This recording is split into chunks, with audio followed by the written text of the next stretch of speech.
Video. Yes, we do. A video. Righty.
Good to hear. Let's hope your execution matches your enthusiasm. I've got a job for you if you're looking to keep busy. Here are the details.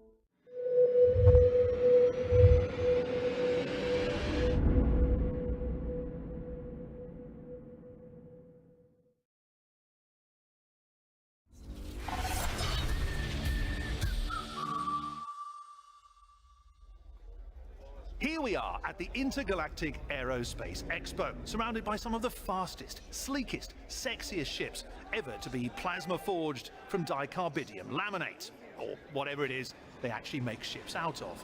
And so, of course, Galactic Tour turns its attention to none other than the ships of MISC. That sound you just heard was the spectrum imploding with angry comments. But to those of you who doubt the beauty that resides in these flying steel sausages, I say to you that there is no manufacturer currently making ships half as interesting as these bastardized hybrids of human and Xi'an technology. While they may have the handling of your living room couch and cockpit visibility of a Min sunset, the bold design choices featured in the Reliant alone are enough to set my cold black heart beating again. MISC, like the way its ships handle cargo, is determined to drag us into the future. And whether you think the Xi'an are trustworthy or not, you have to admit, the bastards know how to make a ship. Make sure you catch my one-on-one sit-down with their lead xenotech engineer when Galactic Tour's Intergalactic Aerospace Expo returns.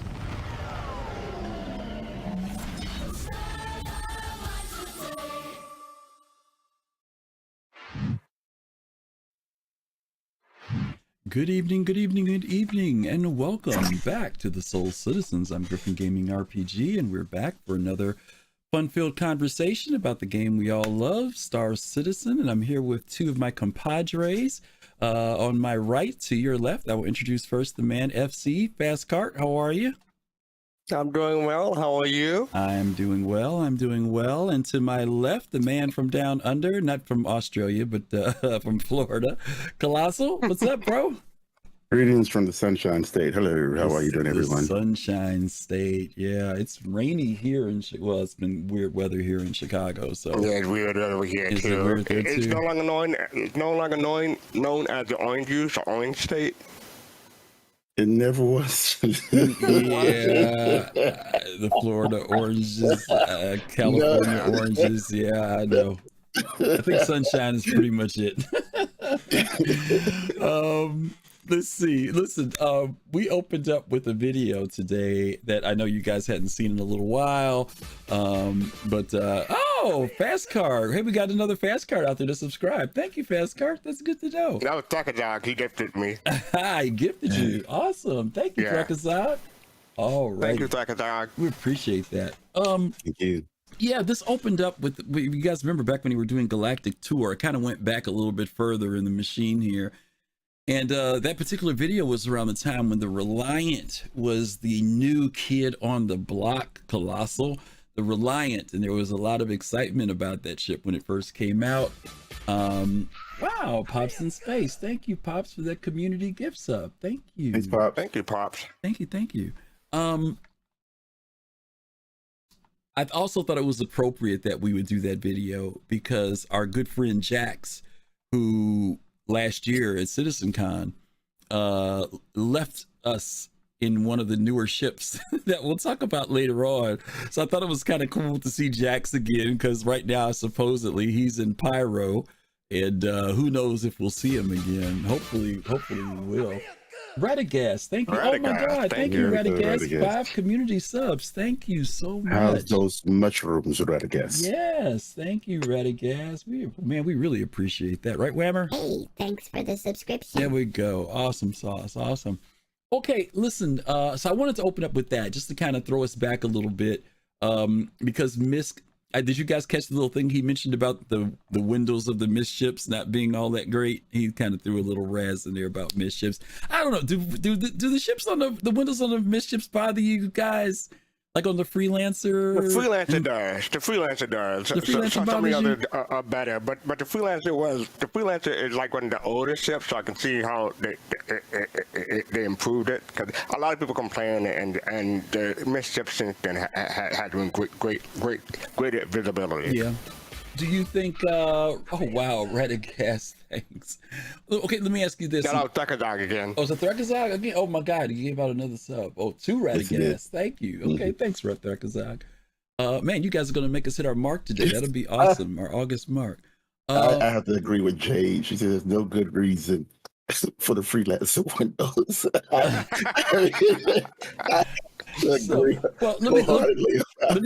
Let me ask this question. The most recent ship we've got is the Hull A, right? And they obviously expanded the viewporting in that, and that's like the newest up-to-date version of what a MISC, cockpit would look like. Do you think that, and we know the freelancer is going to get a rework, do you think that that's what's going to end up happening, that they'll end up widening it out? I think the Odyssey is supposed to have a good view. You think that CIG will kind of expand that view a little bit for folks in time? Because the Prospector's got a great view. A lot of the other ships do have really nice views. What do you guys think? I think they will. I think they will make it bigger, but I don't think they'll go overboard. I don't think it'll be like Hull A view. I think they'll just say, okay, we know it's too narrow now. We just give you like maybe a foot or maybe half a foot more. Because they start to maintain the freelancer look. Yeah, but it's more of a MISC look too. You know what I mean? It is. And I know that interesting enough, you mentioned about that ship being an older ship, and even the Starfarer is an older ship, and they both have that narrow design. And since it's only 2 ships, I just wonder whether or not CIG will go ahead and consider giving it, like you said, a little bit more. I don't know if they're going to go overboard. Okay. All right, we'll see then. All right. Well, look, let's kick it off. As you guys know, we are going to be talking about MISC today. Many of you know that MISC is an acronym for Musashi Industrial and Starflight Concern. And a couple of the reason why we have some of the people we have here is because these guys, even though we often hear about them talk about the Banu, they also enjoy MISC chips. And Kelosal has always said in my ear, Griff, I'm a MISC man. I don't care what's going on. And he definitely loves MISC. So we're going to be talking about MISC today for those of you out there who are lovers of MISC. We're going to do a little intro for you guys, give some history to them as we always do on Shipyard, and then we're going to jump right into it and start talking about it, because the MISC ship line has grown over the years from what was nothing more than what we knew as the freelancer to now actually a full fleet. They probably have one of the largest amounts of ships amongst many of the ship manufacturers. Especially when you come to variants. Yeah, exactly. So let's go back and do a little history on them first. The Musashi Industrial and Starflight concern is a human spacecraft manufacturer. It was founded in 2805 in an arranged business merger between the failing Halo Electronics Corporation and the Musashi Lifestyle Design Unit spinoff of Acorn Limited. The merger made smart use of Halo's extensive network of large-scale production facilities and Musashi's reputation for design genius. MISC is based on Saisei in the Centauri system. Corporate offices are located there, as well as an impressive central dealership facility that is fully open to the public. MISC is also known for their especially ergonomic factories and every spacecraft piece assembled robotically with expert precision. Fully modular, identical production lines have been established on dozens of worlds. One of the things, Kelosal, I wanted to ask you about, since I know you're a big MISC fan, the fact that they mentioned that they've got their own factory and showroom that's open to the public. Would you be looking forward, like how Crusaders got their showroom? Would you be looking forward to seeing something like that if you went to the Centauri system? I mean, definitely. I mean, MISC is supposed to be, the ultimate for me when it comes to scientific vessels. They also are they have stuff dealing with Xi'an technology in some of those ships. So, that was part of the reason why I was. Hey, thank you, Wanderer, thank you. Thank you. That was part of the reason why I kind of invested in MISC. If I was going to be, for lack of a better word, right now we're running at 12 ships, I believe, in the fleet, I believe, around there. So there's a lot of good things here with MISC, and I definitely am very much interested to see what they can do, and just wait till they start dishing out the capital ships like the Endeavor. Just wait till we see that. That's going to be an interesting feat. Yeah. FC, when I first came into Star Citizen, the Freelancer was one of the first ships that I heard about. I hadn't seen it, right? Right. And I heard everybody talking about the Ford pickup of Star Citizen. People kept talking about this ship and blah, blah, blah, blah. And when I saw it, I wasn't impressed. I hate to say it. I was not impressed. I did not like it. But over the years, there's something about the MISC design that I actually do like now. At first, that whole chrome thing, I was kind of like, man, it looks kind of bland and plain. But now I actually really like it. I don't know. What was your response when you first saw the MISC, design? Were you impressed by it? Were you like, it's not my kind of thing? Is it certain ones you like, certain ones you don't? When I first saw the freelance, I went with the utility of it rather than the look, because I was like, okay, this is a hauler, so this is definitely something I'm interested in, so I'm going to go ahead and try to get one. But I would, well, we'll talk about it when we get to it, but I would, I was okay with the look. Okay. I was fine with the look, so I wasn't put off with it. Okay. But, some of the other ones, like Aegis or Anvil, they look too angular, and MISC look more curvy, so I appreciate the aesthetic better. Okay. All right, let me continue with a little bit more of the history, and then we're going to jump into these ships. MISC is the only human spacecraft corporation to sign a lend-lease agreement with the Xi'an. Kelosal just shared that with us. Agreed to in a closed-door conference in 2010. Although the actual specifics of the deal have remained a tightly held trade secret, insiders suggest that the Xi'an technology is played heavily into the freelancer development. While seemingly Xi'an-produced MISC Hull Ds are becoming increasingly common sight at border outposts, wilder rumors claim that MISC's next line of spacecraft will begin to incorporate Xi'an thruster technologies adapted for use in their human craft. In recent years, MISC has funneled profits from their corporate line into the development of two spacecraft that are nominally marked for personal use, the Freelancer and the Starfarer.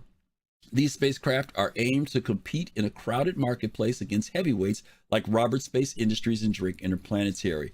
Nevertheless, a carefully managed business plan and a 1-2 punch of generalized private craft, the Freelancer, and the role-specific niche ship, the Starfarer, have found overwhelming success for the company in this arena.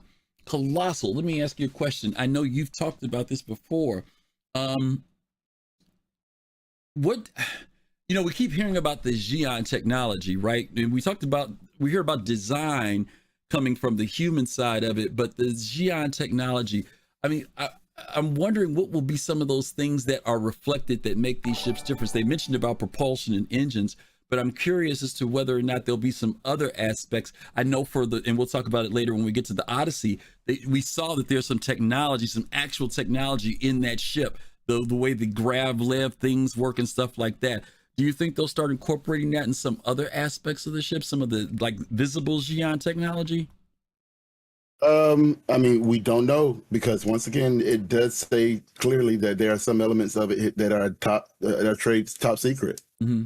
So they may just keep that from you. They may just keep that from us in terms of what really is Xi'an technology that's up in there. I mean, when we're going to talk about the Odyssey, it may be some of the interior equipment that is used to produce the ore or things like that. It could be that. It'd be interesting to see. We do know that there's some engine aspects. I mean, we can see that with the freelancer, and we can see that with the Cartual. Okay. Right. Yeah. I mean, I know they said it with the thrusters, but I'm assuming they're talking about the engines as well. So, I mean, you saw that with the original. If you remember the original commercial they put out for the freelancer with the thrusters, with the engines going up and down and things like that and so forth. And when you look at the Cartual, when you see how it folds in and folds out, and you get kind of that same feel. So I'm assuming they're leaning towards that type of feature. So there's a certain person you and I both know that is still upset that their engines on their freelancer don't rotate, right? But we'll get to that a little bit later. More than one person. I know another person like that. Yeah, there's another person that you know too, fastcart, right? But speaking of the Odyssey, there's a lot of animation when they did the concept, when they did the concept shell for the Odyssey. Like there was some elevators and stuff like that that was hovering and stuff like that. Yeah. Yep. Okay. All right. Cool. All right, gang. Well, listen, we're going to go ahead and jump into it and start talking about these ships. Let's start talking about a particular line that you don't hear people talk about very much, but I think might start being talked about a little bit more. And that's going to be the Razor line. Let's talk about them a little bit. I remember when the ship came out and a lot of people responded to it. Well, you know what? Before I even get into that, well, I will say this and then we'll read about it. That people immediately thought F1, Formula One, when they saw these. That like sprung into people's minds right off the bat. So we're going to talk about the three different variants that they have of this particular ship. I think FC, you've got this, right? You starting us out with this one?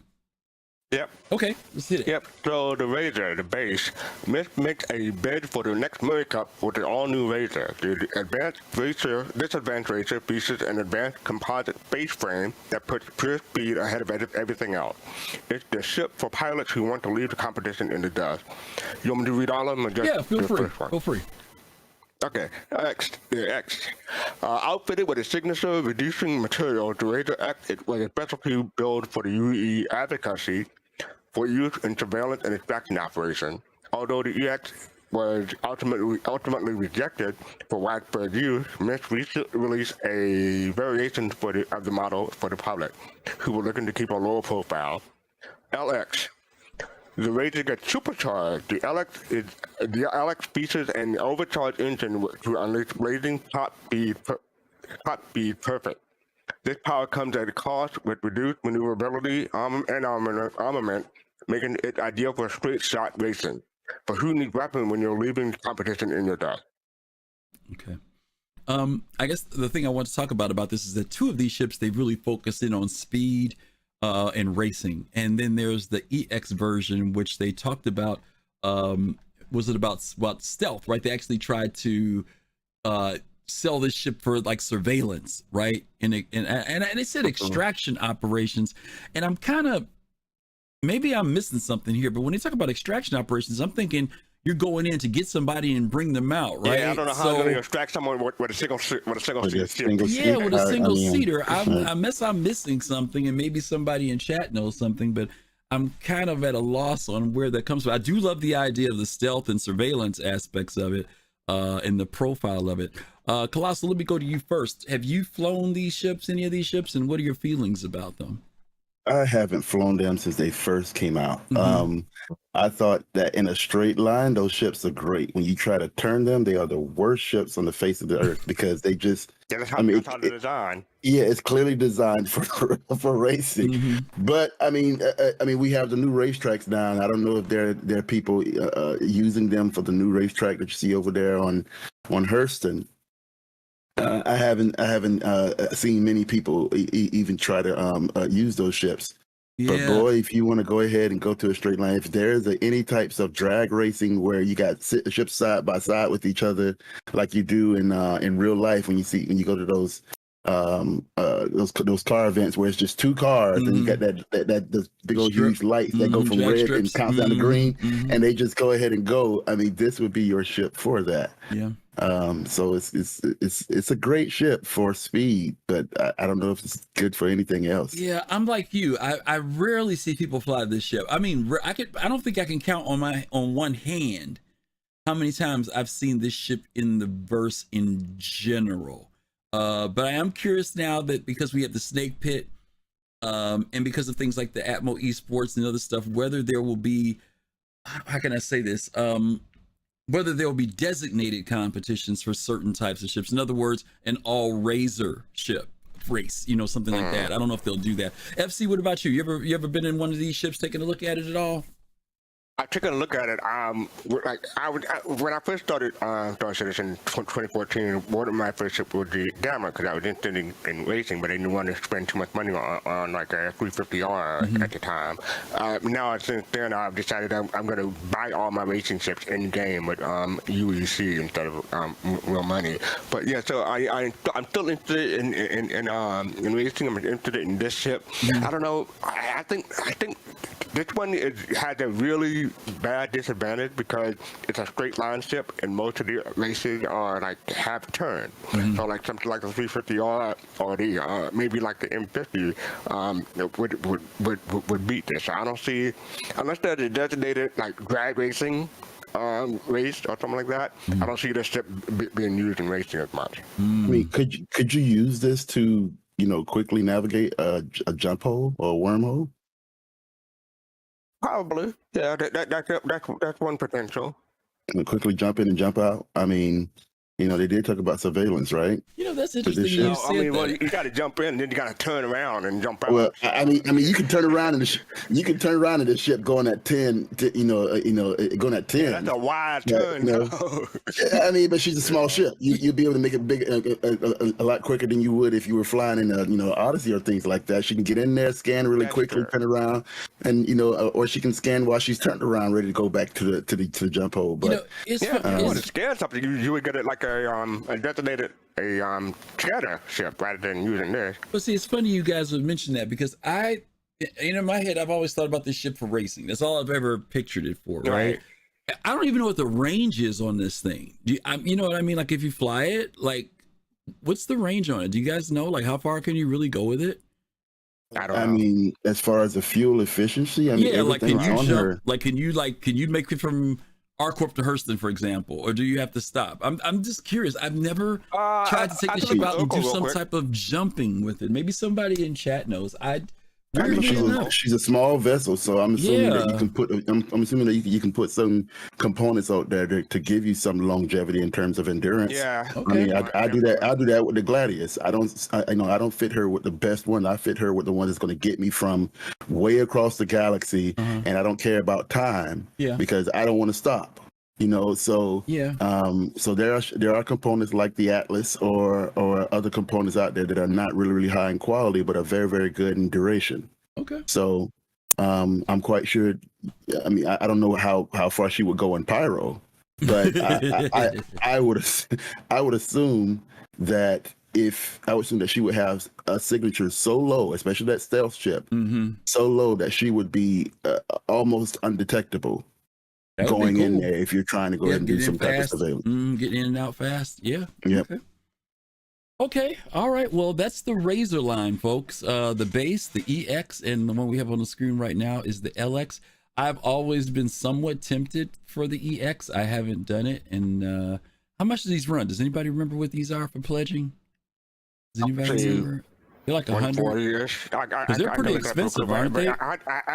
But I have the detail. It can make Crusader to Hurston in 7 minutes and Microtech to Orcorp in 12 minutes. So that gives you some idea of the range. Okay. Okay. That's the base model. Okay. All right. Gotcha. Alrighty. Okay. We'll move on then. Let's take a look at our next series of ships here. Adaptability, defined as being able to adjust oneself readily to different conditions. An invaluable asset in a constantly changing universe. From the Kourei to the Sen, the Mako, and the Tana. Each model in MISC's Reliant family features advanced Xi'an designs. And the Reliant can acclimate to a multitude of purposes and situations. Contention, communications, discovery, and beyond. The universe we live in is always changing. Shouldn't you be? MISC Reliant.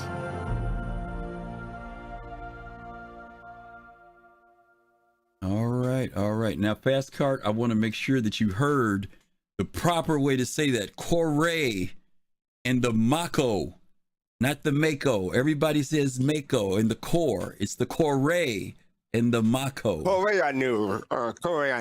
And I still the say Mako. I think about Mako. I think about getting your car fixed. All right. Anyway, let's go ahead and jump in with Kelosal. They must be speaking to me in Spanish then, because that sounds like a Spanish dialogue there. But all right, we're going to hit the somebody from Reliant Europe, here. Go ahead, Kelosal. Go ahead and let us know what we got here, buddy. all right, so the Reliant Kourei, it's a small supply runs from its planet's surface to a nearby orbital station have become commonplace. With bigger ships focusing more on the long haul, the Reliant's standard Kourei loadout gives it enough carrying capacity for starting out with small runs while complementing MISC's whole series, a long haul support ship. Okay. Next up. He said the next one, the Mako. Oh, that sounds like Spanish. The Mako. The Empire depends on up to the second information, which is why reporters need to be able to go where the news is happening, wherever, whenever. Enter the Mako. All the flexibility and dependability of the MISC Reliant combined with the state-of-the-art image-enhancing suite and turret-mounted optics to capture every moment as it happens with clarity and accuracy that makes headlines. The Mako, a.k.a. Mako. The sin. Now, do we call it the sin or the same? It's the sin. It's the sin. Okay. All right. Magellan, Pierce, Croshaw, names that echo through history thanks to their adventurous spirit, their curious nature, and a reliable ship. The Reliant Sin is a versatile mobile science platform outfitted with the long-range capabilities to take you further, longer, and an advanced sensor suite. Perfect for the aspiring explorer who wants to whisper their name into the halls of history. Okay. And of course, now the Tana or the Tana, since they want to give me a Spanish vibe. Okay? Yes, say yes. All right. With humanity ever expanding through the universe, the need for a versatile, lightweight fighter has expanded with it. Easy to maintain with a rugged construction, the Reliant Tana makes for an ideal choice for frontier and outpost defense thanks to its custom high-yield power plant, stronger shields, and additional weapons mounts. Okay. All right, let's take it all back to the beginning here. Man, I was excited for this ship. Yeah, I was really excited for it. Obviously the rotation of it, very cool. I still like it as a lightweight ship freighter. You can carry stuff in it. But I don't know how much they buffed it recently, but at one point you could blow on it and it was terrible. I remember one time trying to sneak into a bunker area with it and I got hit and it sent me into a tailspin that was unbelievable. And weirdly enough, I rolled several times hitting the ground and survived it. But man, it only took one hit to knock me out of the air. So I don't know how it's been now. Mind you, the ship was not buffed up. I had not done any major stuff to it, but it was the first time I'd ever been hit by a turret while in flight and knocked out of, my positioning and everything, which was kind of, I don't know. Were you in the core array or one of the others? Core array, the base. Yeah, I was in the base. Yeah, in the base. Yeah. Fastcart, I'll go to you first on this one. Have you flown the core array? What do you think of the core array? Do you own a core array?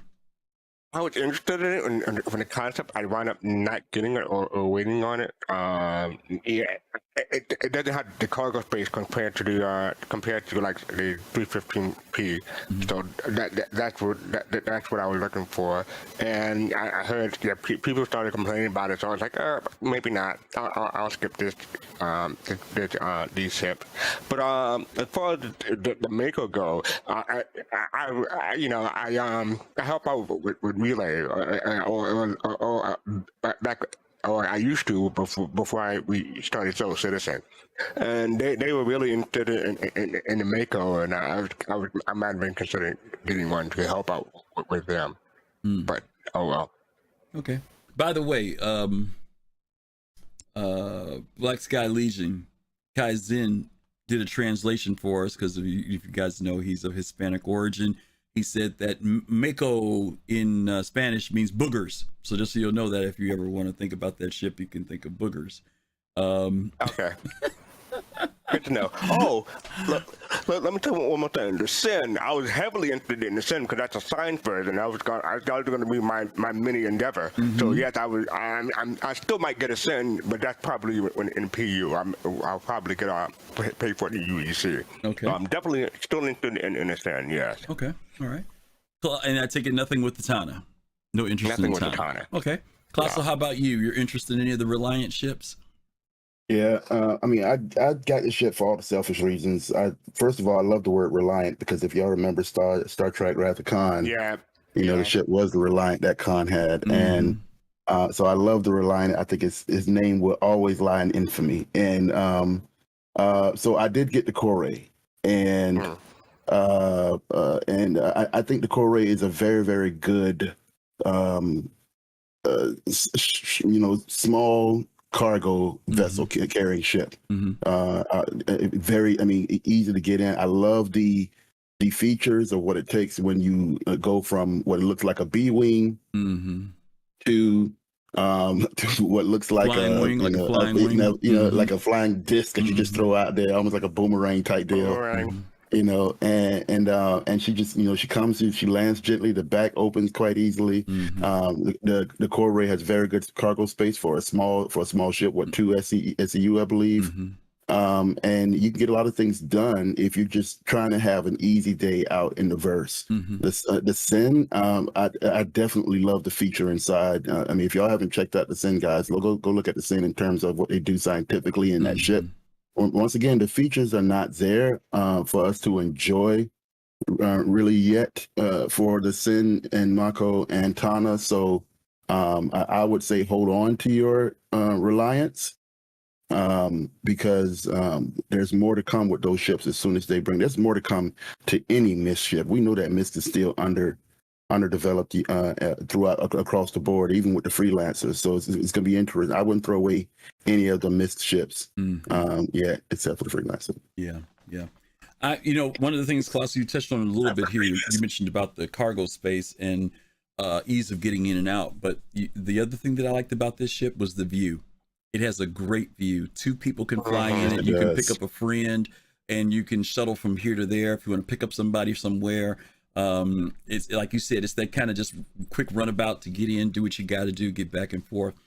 I'm disappointed about one thing though, and that's the fact that I had a Sin, and you're right. When you go in there, Kelosal, even though the functionality is not there, you can see the direction that they're going. The Sin has its own science lab in it, really laid out, really nice. I was truly disappointed to find out that this ship is just, I think, a meter or half meter or something like that, too large for the frickin' Odyssey. This would have been the perfect companionship for me for the Odyssey. The ship that you go send out to go scout out stuff, whether it was to go look for Quantanium or go down to a planet's surface, this was the perfect accompanying ship for me. And a lot of people talk about the fighters and all that crap. No, I'm talking about if I'm in the Odyssey and I'm doing science and exploration, this mini exploration ship would have been the great ship to have inside of it. I'm hoping that CIG expands that hangar. CIG, I hope they make it a little bit larger, because yeah, it's nice to be able to put a Pisces in it, but the fact that it's a MISC ship, it accompanies it. I just thought it would have been the great ship to be a partner to the Odyssey in the future. So I still, yeah, or maybe go ahead. I'm sorry, I apologize. Or maybe they could go ahead and just do a quick little fix with the Sin and have the wings actually slide in. Something, something. Have the wings just slide in there. Mm-hmm. I think Just it's the more Sin likely would be great. that the Odyssey will probably get bigger to accommodate maybe Reliant, or if not, Griffin, all you gotta do is just land diagonally. Nah, you know what? See, I know, you know what? I know a lot of folks like to do that stuff. Listen, when you're in a rush and somebody's chasing after you, you ain't got time when it's only 6 inches on each side of your wing to get in the hangar. You're gonna squeeze her right on in there, dude. My thing is, I wanted to actually fit in there, and that's the only thing I was disappointed about. But to your point, Kelosal, like it is a beautiful potential for science and for people who want to get into doing anything with exploration and science. I think it will be a great ship. Interestingly enough, none of us talked about the Tana. No. And I've heard a few people talk about that if you trick this ship out well, it could be powerful, but the issue is still defensive capability, that it doesn't take well to damage. And so I'm not sure, we all know that armor isn't in the game. But I'm curious to see whether or not they do something with that. So let's talk about it then, because I mean, you make some very good points here. Let's talk about MISC, what MISC is designed for. Mm-hmm. We know MISC, especially with the capital ships, MISC does not do well with turrets. They're usually short turret their ships. But one thing that we do know MISC has, other than their science and technology, is that MISC has high quality hulls. Yes. So I'm assuming that when they finally put in the hull play in the game, because we know the HP is not in there yet, or what have you, that the Tana should be a formidable. I would think that the Tana, because it's a MISC ship, would probably be the most formidable light fighter as far as hull wise, because once again, MISC hulls are supposed to be able to withstand a lot of heat. Yeah. I'm hoping and I forgot about that. I truly forgot about that. I'm glad you raised that, because MISC is known for their armor, for their hulls of their ships. And so that might be the great compensator for them, because right now we know none of the armor's in the game right now, Right, but also when it comes to combat, I think the Sin has a great potential for combat, because we can blind it with science. You used that joke a month ago, and it was quiet then. No, it was more than a month ago. It just seemed like it was quiet then, and it's quiet now. Y'all give fastcart some applause for that. Also, for having the nerve to run the second time. When it comes to ship sale, they always CIG typically like to do this, put this at discount for Valentine's Day, or make a special package for Valentine's Day, because it's a 2-seater, and I think the 85X is probably the cheaper 2-seater. But if you want to bring along a friend, I think this is a great ship. If you can, live with how vulnerable it is. Okay. Yeah. And this does, I think, do they still consider the Core a starter package ship? Because at one point it was considered a starter ship. I think so.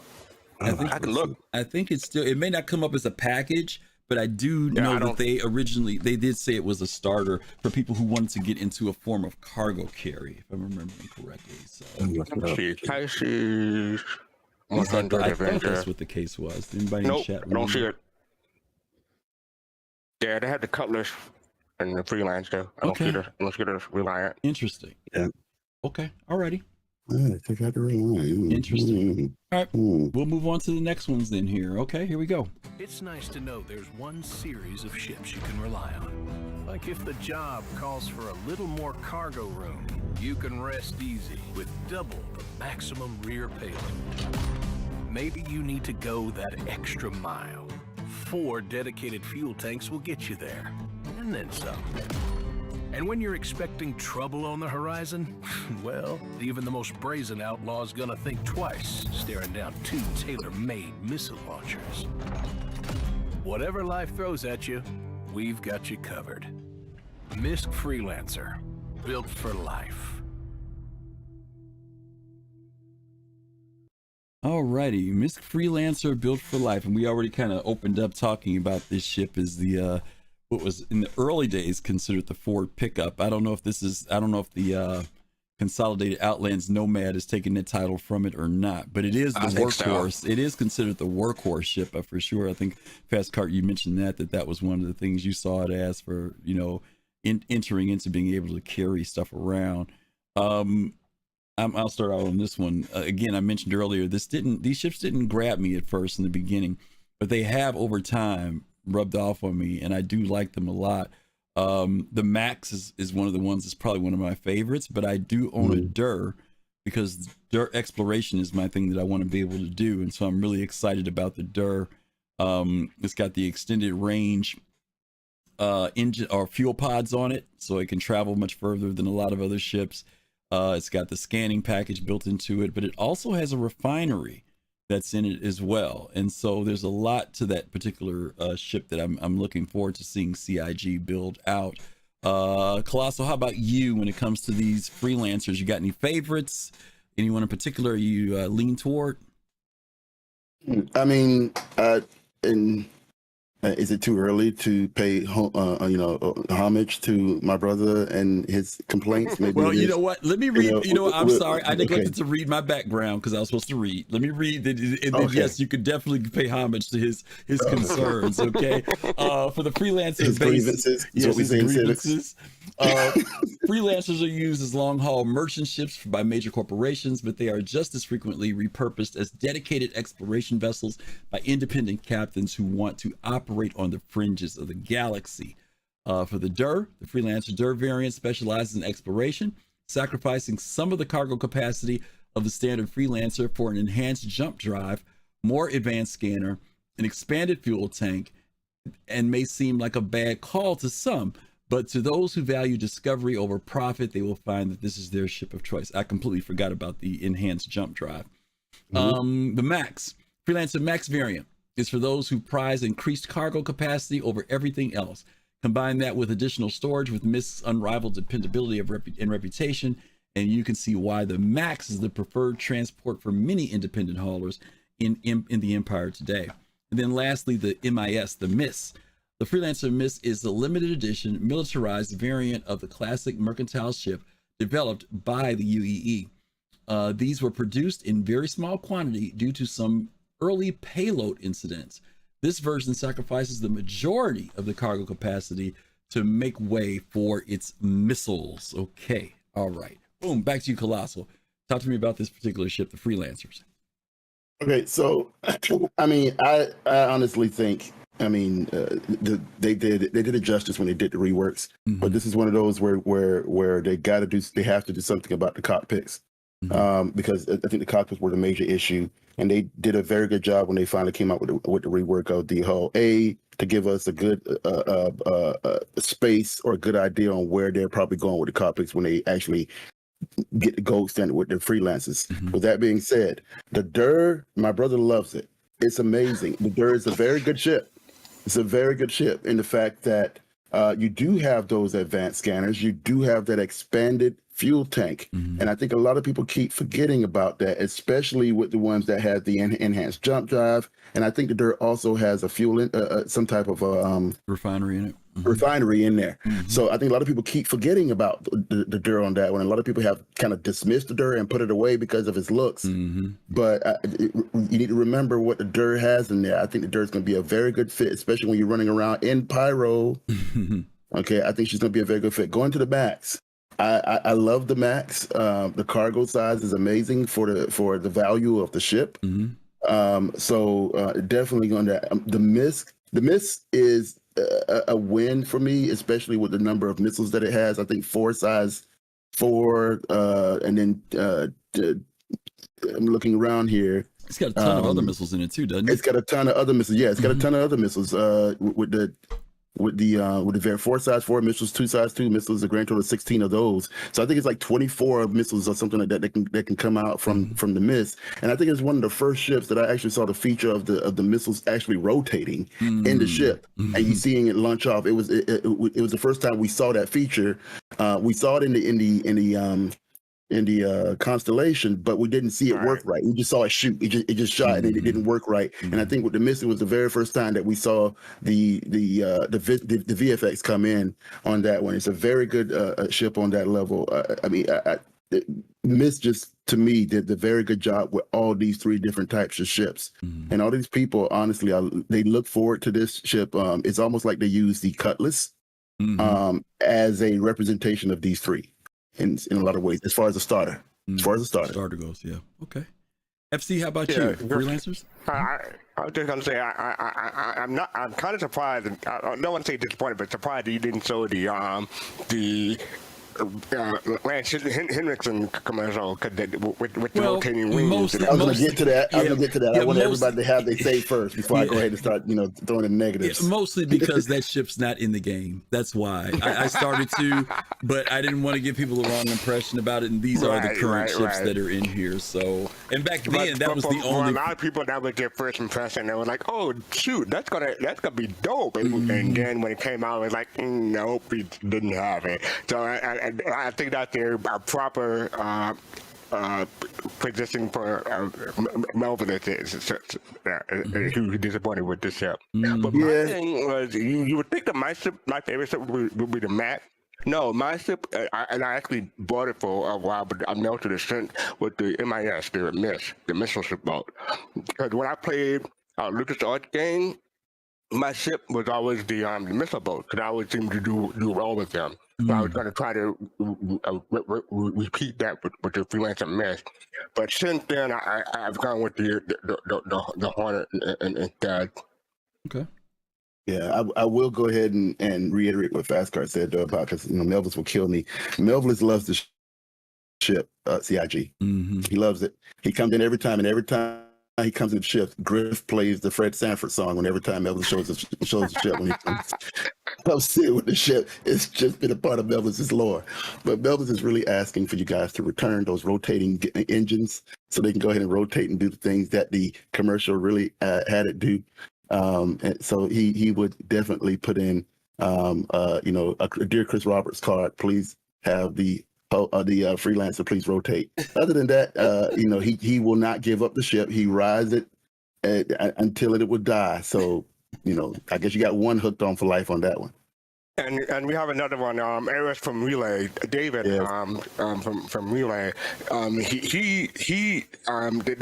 He's not happy with the current freelancer. He was hoping that they would go with one of the other concepts from the freelancer. I think it was the concept B or 2, or the second one. So he's not happy with the freelancer, but he has a love-hate relationship with this. So yeah, he's along the line, the same line with as Melvillous. Yeah, he is. One of the things I want to mention about the freelancers too, guys, is that these ships are all multi-crew.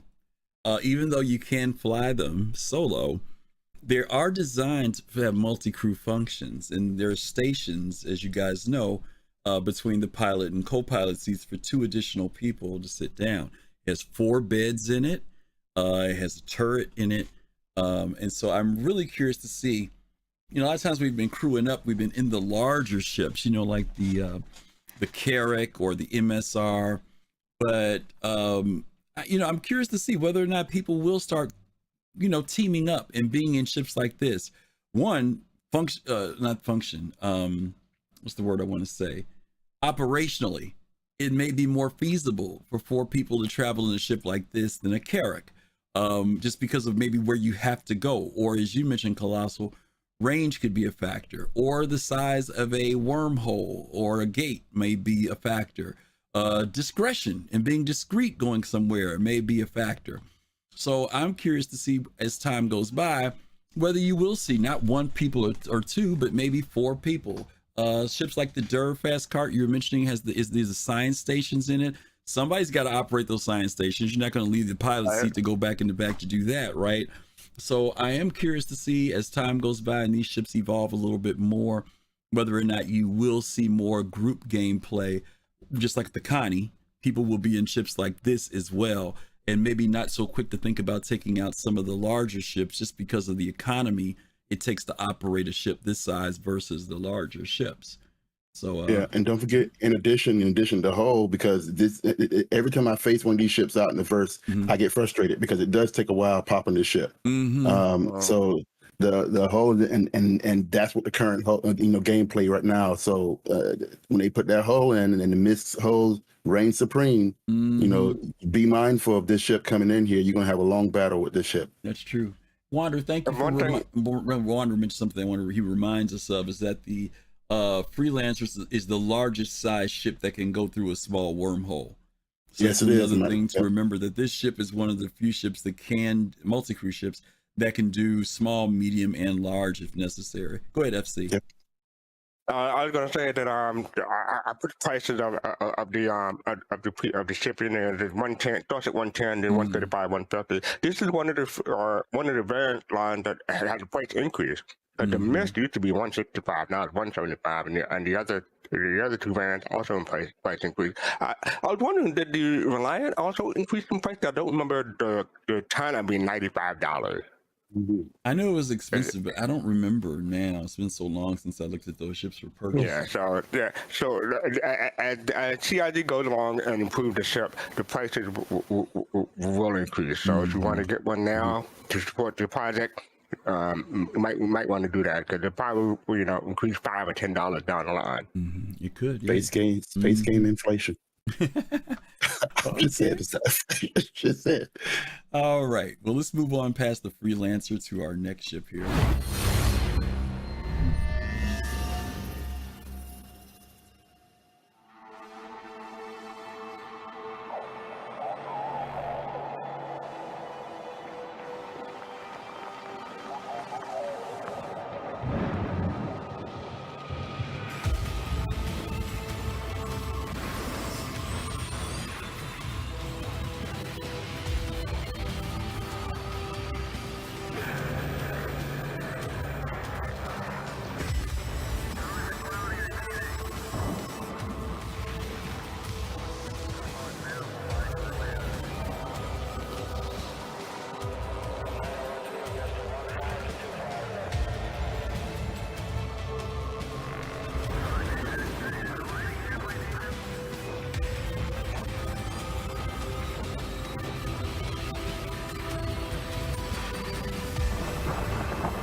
I have to say, I remember when that trailer came out, I was really excited for the Prospector, because it was definitely, mining was the thing that drew me into wanting to do Star Citizen, because that's what I used to do in Eve.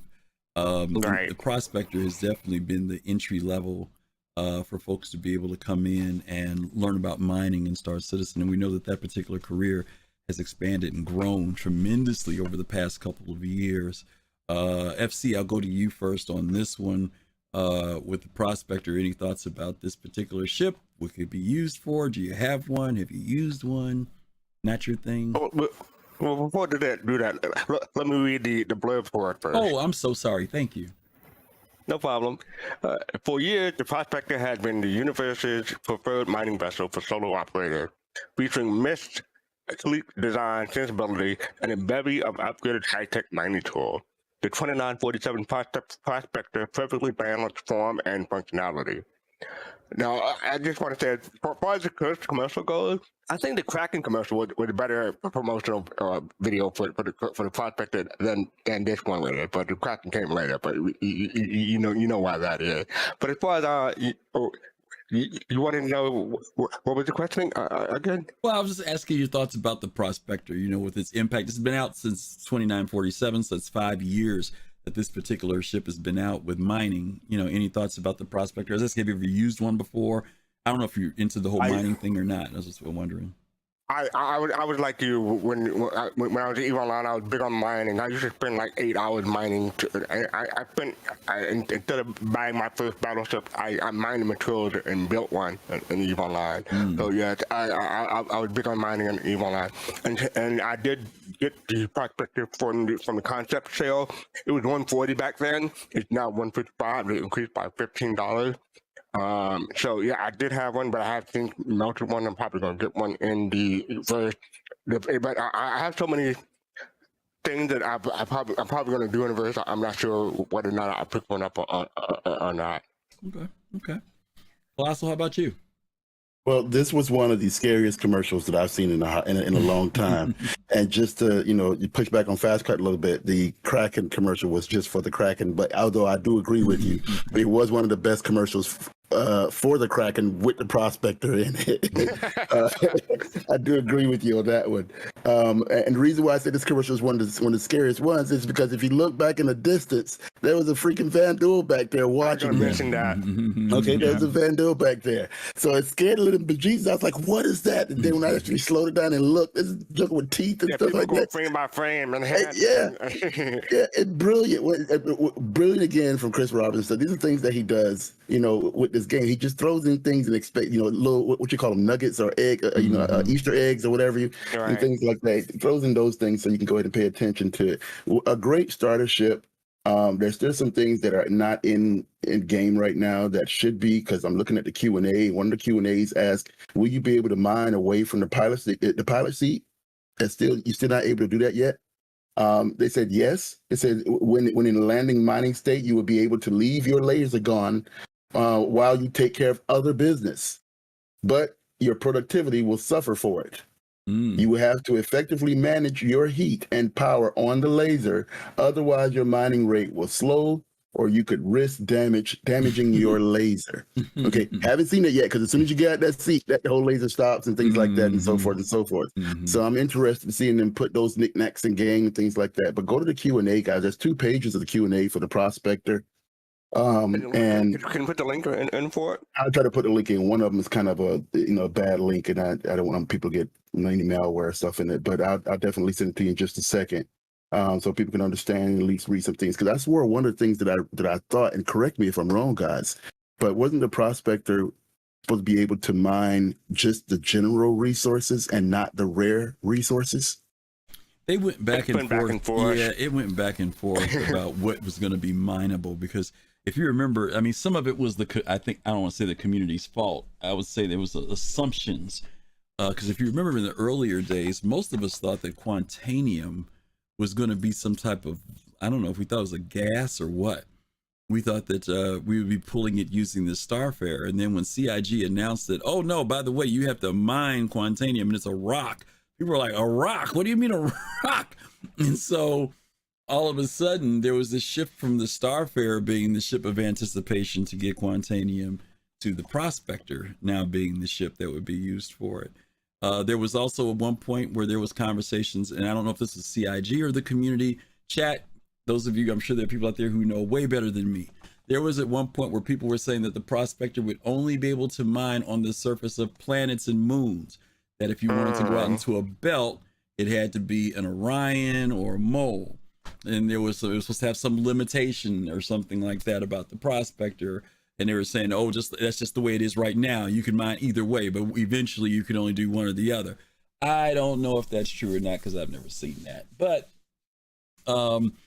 anyway, this is where we are with this particular ship with mining. And we'll talk about the Starfarer, how that has changed over the years too. But for now, CIG has obviously worked toward bringing this and another ship that we're going to be talking about in a second as partnerships to work together. Yeah. In addition, let's not forget about the Prospector's ability to jettison cargo and the Prospector's ability to what it's actually designed to do. Yeah. The Prospector has 4. Some people call them udders, but the Prospector has 4 of these pods that fills up with the resources, and they basically detach them from the ships, and ships like the Argo. Cargo comes up there, grabs those saddlebags, and they run off, and the Prospector keeps on mining and keeps on mining and keeps on mining. So we see that in the mole as well. But just to give people some light to, and there's this one section in the back that I keep forgetting what it's for. There's one section in the back that if you go underneath the Prospector, there's a hatch. You get to open it up. Something drops off almost like it hooks on to something, and I cannot remember what the dev said that was for, but if anybody remembers, maybe chat can go ahead and put that on there. I thought that was an interesting piece that a lot of people don't talk about when dealing with the Prospector. You know, there was one thing that you mentioned about the Colossus, about the design on this ship, that I know people have gone back and forth or asked about, and that's about whether or not the prospector at some point will be able to filter, not necessarily refine, but whether or not when you're breaking up a rock, whether you can filter out the what's the stuff called, the bad stuff. The bad stuff. So they said what's that. it called? The inert materials. The inert materials, right? That would blow, because there's a vent system in the back, and the question was whether or not when you're filling those bags, will you have to continually fill them and have inert and resource in it, or whether it will eventually blow out that stuff and be filtered. I'm hoping that they will do that, that you will be able to separate inert material in all of the mining ships. I know the certain ships, like, they just burn it off, but I'm hoping that they'll be able to allow you to sort it. Whether or not they'll add the functionality that they've talked about, like in the expanse, of whether you can designate what saddlebags get what. If you want, gold to go in this in bag number 1, maybe you want titanium in bag number 2 and something else in bag number 3. That'll also be interesting to see whether or not they give us that level of flexibility. Because right now everything just kind of goes into, even though there are 4 bags on it, just goes into one big pot, right? I can partially answer that for you, because it's in the questionnaire. The question somebody asked: is the ore filtering the same refining technique that the Orion has, or just a first reduction step to the coarse removal of a useless rock? They said the prospector will only be removing things like useless rocks. The processing equipment on the Orion is much more advanced. That was what their general statement was. Okay. So it's going to be interesting to see how they do that. Yeah. And remember, that was 5 years ago, so things change. Yeah, it changed, but it's still on that questionnaire. So that's the best we can follow by when it's directly on their questionnaire, Yeah. Wander, thank you for the response to that about the prospector. He says, yeah, it is supposed to be able to discharge the inert material. My understanding, Wander, was that those extra bags, it would always come with one extra set of bags. So one bag was compressed, because they're like saddlebags, right? It's compressed and up in there, and then there's the one that's already extended. And when you detach those that are full, the other ones come down. That's what my understanding of it was. So I know you're mentioning that maybe that thing in the back that Kelosal was talking about, that's where extra bags are there. And maybe, and you may be right, those may be extra bags beyond the ones that I'm talking about, because it would make sense for them to be able to bring more bags, because you do want the ship to be able to remain in place, not have to go back and forth, right? So you may be absolutely right that that's where the extra sets are. Oh, there you go. Extra sets in the trunk. Okay, cool. So that's good to know. That's great to know. Okay. Yeah. 140 for the prospector, by the way, standalone. Okay, 140. Okay, that, and that price 155. 155 now. 155. It's gone up. Yeah, it went up. Yeah, it gone up. It 140 with the contract price. Okay, right. Let's talk about the partnership to this, and this is the newest one that's been added to the fleet. This ship was we knew it was coming to a certain degree, but there was also a side of us that was like, we've been asking for this refining ship, and the next thing you know, CIG dropped it unexpectedly on us, and that's the Expanse. Still not happy about that name, but definitely happy about the ship. Definitely happy about the ship. Well, mostly because the names quite often as CIG has picked have been in relation to what they do, such as the Prospector, right? There were some other names that I saw some people put out some cool names that they suggested for it. But in light of that, this ship is designed to be an accompanying ship to both the Prospector and the Mole. It's able to do on-site refining, remaining where the Prospector or where the Mole is working. The bags that are on it are saddlebags also, which detach, and the bags could be then transported to a refinery or some other location while the Expanse remains out in space doing its thing. A lot of good flexibility about this. We don't have any information. Weirdly enough, CIG did not put any information on this, but I will go over some of the things that they've talked about. One, this has 8 bags on it, which means it can handle both the Prospector and the Mole when it comes down to being able to hold materials. It has a tractor beam in the rear of the ship, which allows you to bring the bags up to it.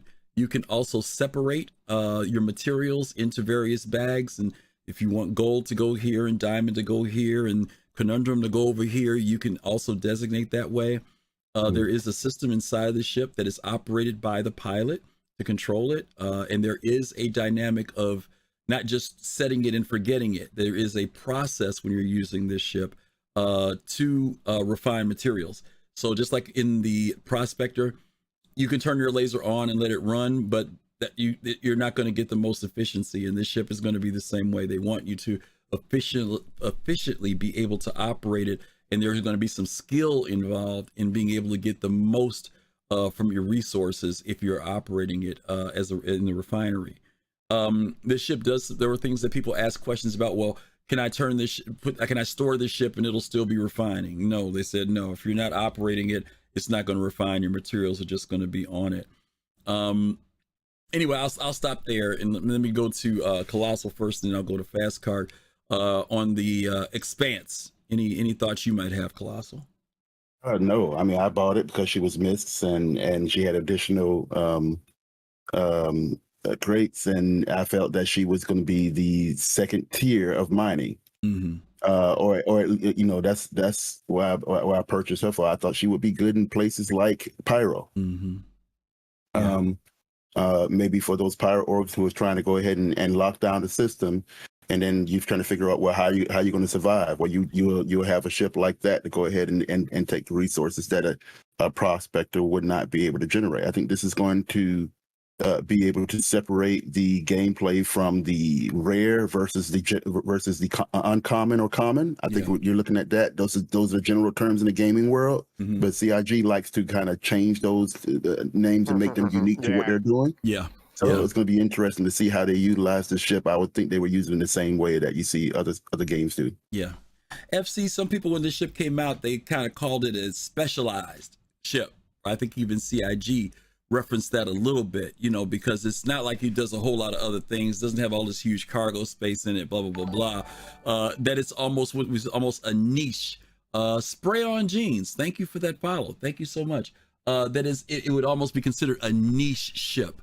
How do you feel about these ships? I mean, I'm not even talking about in the sense of spending money on them, but are they ships that do you think that only certain people are going to get this, you know, and feel satisfied with it? Or do you think that some, you know, is it a ship for everybody? Maybe that's what I'm trying to say. What do you think about this when it comes to the expanse? I don't think it's a ship for everybody. I think it's definitely a ship for orgs who want to expand what they're capable of. Like if you have like a decent sized org, you may want to have an expanse on hand to refine the ore of your miners and stuff like that. I don't know what size, maybe 50 people or 20 people or something like that. And so I definitely, someone could get this as a solo and just, you know, rent out their services to whoever needs it at a time, but I don't know how that's going to work out when the game actually launches. Yeah, I'm thinking about, like, I know Kelosal goes out, one of our buddies who's been on the show before, Raba, they go out together and do a lot of stuff. And I think that when you have like a group of people that, you know, you operate well with, that's when ships like this will shine, whether it's an org or whether it's just you and 2 or 3 other people, that allows you to have maybe your one friend's in the prospector, you know what I mean? You're in the expanse, and maybe that third friend is the one who's willing to make the runs back and forth, you know what I mean? To drop the stuff off, and you're able to divide up what you've made between the 3 of you or the 4 of you who are working. When I was playing Eve, I used to always play 2 characters. I know people played multiple characters, but I would play 2 characters, and one of my characters would be mining. The other one would come out, because you remember how you'd mine and you drop those barrels out in space, and then my other character would come in, grab that stuff, and take it into the station. And I'd be out there mining, but my other character would do the runs back and forth, and it was lucrative to do that because it all stayed with me. You know what I mean? I didn't have to share. All I gotta say is hold my beer. I had 3 miners and 2 haulers. Wow. When I was doing that, I was able to, you know those belts that pop up sometimes, the side belts or whatever. Yeah. I would mine those in like 2 or 3 hours, and you know, as long as I don't get dinged by know someone coming after me, that was cool. Yeah. But that's the way I did it. I do think this is a niche thing, just like to a certain degree mining is somewhat, because I think there's a certain level of patience you have to do this stuff. It's not the exciting stuff of space, you know what I mean, but it is profitable, and you can do well doing it if you're into the geeky side of, you know, doing the refining and all that stuff and transporting stuff back and forth. So Yeah, I did like this to is one of say, the few ships that I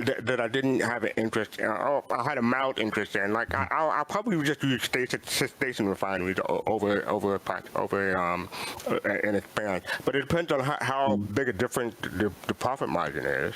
Yeah. I mean, she does have, once again, she does have, 6 dedicated reactors. She does have 64 SCU worth of cargo space to handle 8 additional slots of expanded cargo pods. So this, if you want to stay out there longer, because you know how the prospector has what, 32 at least it's space for your cargo pod to go ahead and get gas and stuff, and you're done, you're back in. Yeah. This right here at least have 64, so you're going to be out there a little bit longer. You're going to be carried a little bit more, a lot less than the mold, but you're going to carry a little bit more to bring back in. So you're going to make about probably 2 times more with the advance, if you think about it, than the prospector. Just a little suggestion. I mean, a little bit of an upsell there, I guess. Yeah, and let me give you, this is the other thing to think about fastcart, because I know that CIG talked about the fact that the people who can use the refinery or go to use the ship to refine, the other determining factor will be how far away is the nearest refinery. You know what I mean? Yeah. Because if the next nearest refinery is 3 jumps away or 4 jumps away, you might say, I could refine this stuff here and sell it in this system. You know what I mean? Where it's profitable versus me taking the risk of taking all this raw material 3-4 jumps away. I got to drop it, and then I got to go back and get it. And I mean, there may be a lot involved, but then again, because refinery stations quite often are the same places where cargo decks are, there may be good reason to do that, right? Because when you refine it, you transfer it into a cargo deck to store it. So it'll all be dependent upon the gameplay of what the person wants to do. I think with the expense, people have to ask themselves whether or not how long it will take them to pay, whether the expense will pay itself off during however long you plan to play the game or mine or what have you. Like if you spend so much UEC or real money, you're only gonna play like 6 months, it may not pay itself off. If you're gonna play like a couple of years, it probably will. Okay. One more thing I'd like to add about the ship, and that's because it's still a lot of questions to ask. They do say or suggest that the ship is to be partnered in combination with either a prospector and or a hull A. Yeah. Just to let you guys know about at least the efficiency of what you can get out with the ship. Yeah. And according to CIG right now, it's 150. I forgot what. I think that's still the concept price, if I'm not mistaken. But yeah, 150 for the expanse. Yeah, it is. Yeah. Gomad, thank you for that. Yes, you're absolutely right. Refineries and cargo decks are separate. I guess what I was meaning was, instead of being out in space, if you decide you want to store it, you do want to be able to get to a station that has a cargo deck. So that might be a determining factor. If you refine it and you're going to sell it right away, that's one thing. But if you want to store it, then it might be worth making that jump 3 jumps back or whatever to be able to store the stuff and be able to do it later. But thank you for correcting me, because I don't want people to think they're both at the same location. Okay. Just upset with this. A size 2 power plant and a size 1, 2 size 1 coolers and a size 1 shield generator. Okay. All right. We're going on to our next ship here. We're pushing on through these MISC ships. We're getting there. We've only got just a few more to go. Let's see what we got here.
Okay, let's talk a little bit about the Starfarer line. It's a interesting line of ships here.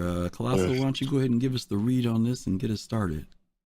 Can I just say, of all ships, this is the one where I beat myself up the most on because I didn't buy it when I should have purchased it, and I still haven't purchased it, and I'm paying for that now because this ship is going to be worthwhile to get. The Starfarer base and Gemini. Starfarer differs from traditional bulk freighters in one key way. It is a dedicated fuel platform. The Starfarer is designed not only to load, store, and protect fuel stasis units. It is designed to take in spaceborne gases and refine them for use without landing. And while it excels at this, the Starfarer can also be used to ferry traditional bulk cargo pods.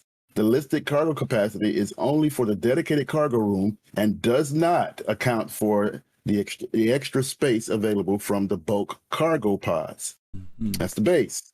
The Gemini, the UEE military uses an adapted rough and tumble Gemini variant of the Starfarer for their frontline operations, creating some cargo capacity and maneuverability for the reinforced armor, increased shielding, more powerful engines, and stronger manned turrets. The Gemini also includes an optional missile pod, which can be swapped for the fuel intake unit on either Starfarer variant's nose. The listed cargo capacity is only for the dedicated cargo room and does not account for the extra space available for the bulk cargo pods.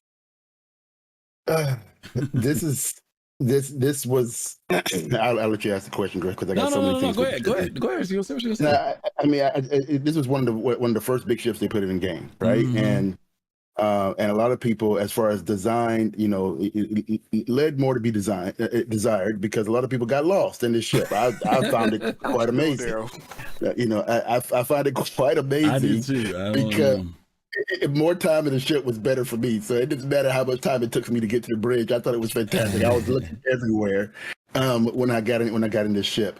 But the Jeffries tubes that they have that you guys can go to, that you can venture into, the turrets that you can. Let's not forget the turrets. I mean, this ship is well manned, well armed. And it's just a utility ship. It really is. I mean, and now with Pyro coming in and as big and vast as this system is, I kick myself in the butt because this ship is going to make a lot of money for you. Yeah. FC, you mentioned, you kind of jokingly said that you get lost in this ship still. Not a joke. No. What were your thoughts about it when you first went into it and you saw, because to Kelosal's point, this was the first really big ship we got. This thing was 100 meters in length. And those of you who were around back in the day, you'll remember that when you used to spawn a Starfarer in at Port Olisar, it would crash the servers. It would, or if you were someplace else in the universe, you could tell when a Starfarer was spawned into the game because the frame rates would just drop like a rock. You couldn't have multiple Starfarers in the game without the server going out. So and getting out of Hurston with this ship when Hurston first came out took an hour to literally get out of that. Just to get out of Hurston. Never mind. For science. Yeah, science. Science. Yeah. Yeah, this is one of the first, or maybe no, I don't want to say only, but this is one of the first server crashing ships that came to the game. And I'm not trying to make Kelosal feel bad, but yes, this ship, the base one was $195. It is now $300, and the Gemini is $340. So yeah, that's quite a jump in price when it came to this ship. This wasn't something. This isn't the kind of gameplay I was interested in, so I just skipped this ship. But yeah, I'm looking forward to the rework because this is one of the older, next to Freelancer, one of the older MISC ships. So I'm looking forward to the rework and getting a new look at the cockpit. Yeah. CIG has talked about some of the things that they want to do with this ship. And if some of you all remember, this ship was originally, there was a lot of consideration given to it in relation to PvP gameplay, which was one of the things they were trying to create a space for people to, if you want to take over a ship, some form of piracy, that it would be challenging. but they've talked about that they want to go over that again, do some redesign in the layout. I thought the ship was amazing. It is. Admittedly, it's confusing, but I'm also one of those people that when I see a confusing ship, I get in and learn it, and it doesn't even bother me after a while. But I think that's if you go in it frequently enough. If you haven't been in it in a while, yes, you will forget where the crew quarters is, or remember where the galley is, or that elevator over there. Where does it take you? Very easy to forget in this ship. But Kelosal, you mentioned some good highlight points. They've got the engineering sections, which is a remind you of the old Jeffries tubes that you can crawl through. You can see where there's good PvP structure set up there. There are ladders in this ship. There are rear turrets. There's a top size 5 turret at the top of the ship. Many of us didn't. Well, some of us knew this. Many of you knew this. That the ship is designed not just for refueling, even though we think of it as a refueling ship. The forward tanks that you see on there with the ones that have the red at the very front, those are the refining. 2 of them are for refining. The other ones are for carrying some type of load or payload, and that could be fuel. It could be water. It could be some other liquid substance that you're transporting. They also detach from the ship. Some of the earlier drawings of this ship actually show cargo. Kelosal mentioned it. There were cargo pods. Right now, you see the liquid pods, they're cylindrical or circular. The cargo pods are actually square shaped, and they could also be used underneath to attach to the ship to drop off cargo boxes of things as well. Now, whether CIG is going to do that still or not, we'll have to find out. But in some of the original schematic drawings, and you can look them up if you Google, you'll see that there are square rectangular boxes that fit in the same places of where those tanks are. They mentioned at the front of the ship, particularly on the Gemini version, that there's a missile port there. I think it has like 6 or 8 missiles there. Those can be swapped out for the vent, the gas ventilation system that brings in gas from gaseous clouds to be refined in the ship as well. Last year, or it was this year, we learned a little bit more about this ship, that it does refine more than just gaseous anomalies, gases from clouds or whatever. CIG inferred, if I'm remembering correctly, what they stated was they were talking about, they made a statement something like people can come up with their prospector and mole and drop off materials to it to be refined. Now, how that happens, I have no idea, none. But they mentioned people bringing up materials from the prospector and mole to the Starfarer to be refined. The interior of the ship, one of the things you guys know, it has a huge cargo area. Now, whether or not the saddlebags would be brought into those areas via tractor beam, whether there's an area to load, I haven't seen it, but maybe part of the rework will reflect what that will be like. But as fastcart said, this is one of the earlier MISC ships. We know that there is a rework coming up for it, and it's something for us to look forward to. Okay. Yeah, and this ship was released so early on in development that a lot of people thought that the interior of this ship would serve as a good FPS map to the ship before, storming and everything like that. And I think there are some videos of people doing just that. Yep. So yeah, this is, people getting a lot of gameplay out of this ship. Yep, and I talked about that at the beginning, about the PvP aspects of what they wanted people to be able to do. They wanted it to be challenging if you tried to take over this ship with a lot of nooks and crannies and areas to go. This ship is also one of the first ships we got that had a gravity well to it.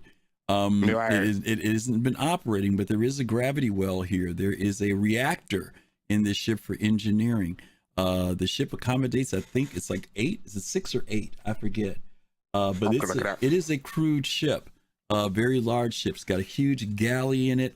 It has airlocks in it, which have not been functioning, but there are doors there. When you go out to that deck where the catwalk is, that's an actual airlock there. It has chambers for putting on environmental suits in it, in the front and in that area where the catwalk is. So there's a lot to this ship. Mm-hmm. Minimum crew is 4, max crew is 6. 6, okay, 6 beds, okay. With the captain, it's 6, 5, 7. 6, 7. That's yeah, 7. 7 yeah, all together. Yeah. So, and it is a formidable ship. I used to always hear people say things like, oh, I can't wait to see a Starfarer so I can blow it up, because they're thinking it's got fuel on it. But if it's got water, you won't get a big explosion because you never know what it's got on it. But I don't think, as Kelosal said, I think this ship is going to be fairly well protected and armored. I think it's going to take a lot to take it down. You don't judge it by the way it is right now. because as you mentioned, Kelosal earlier, MISC is known for their hull and the defenses of their hull. So, whether or not people will pick on these ships or not, I don't know. I mean, I think in the beginning, of course, there's always going to be the people who just want to see it happen. But at the same time, if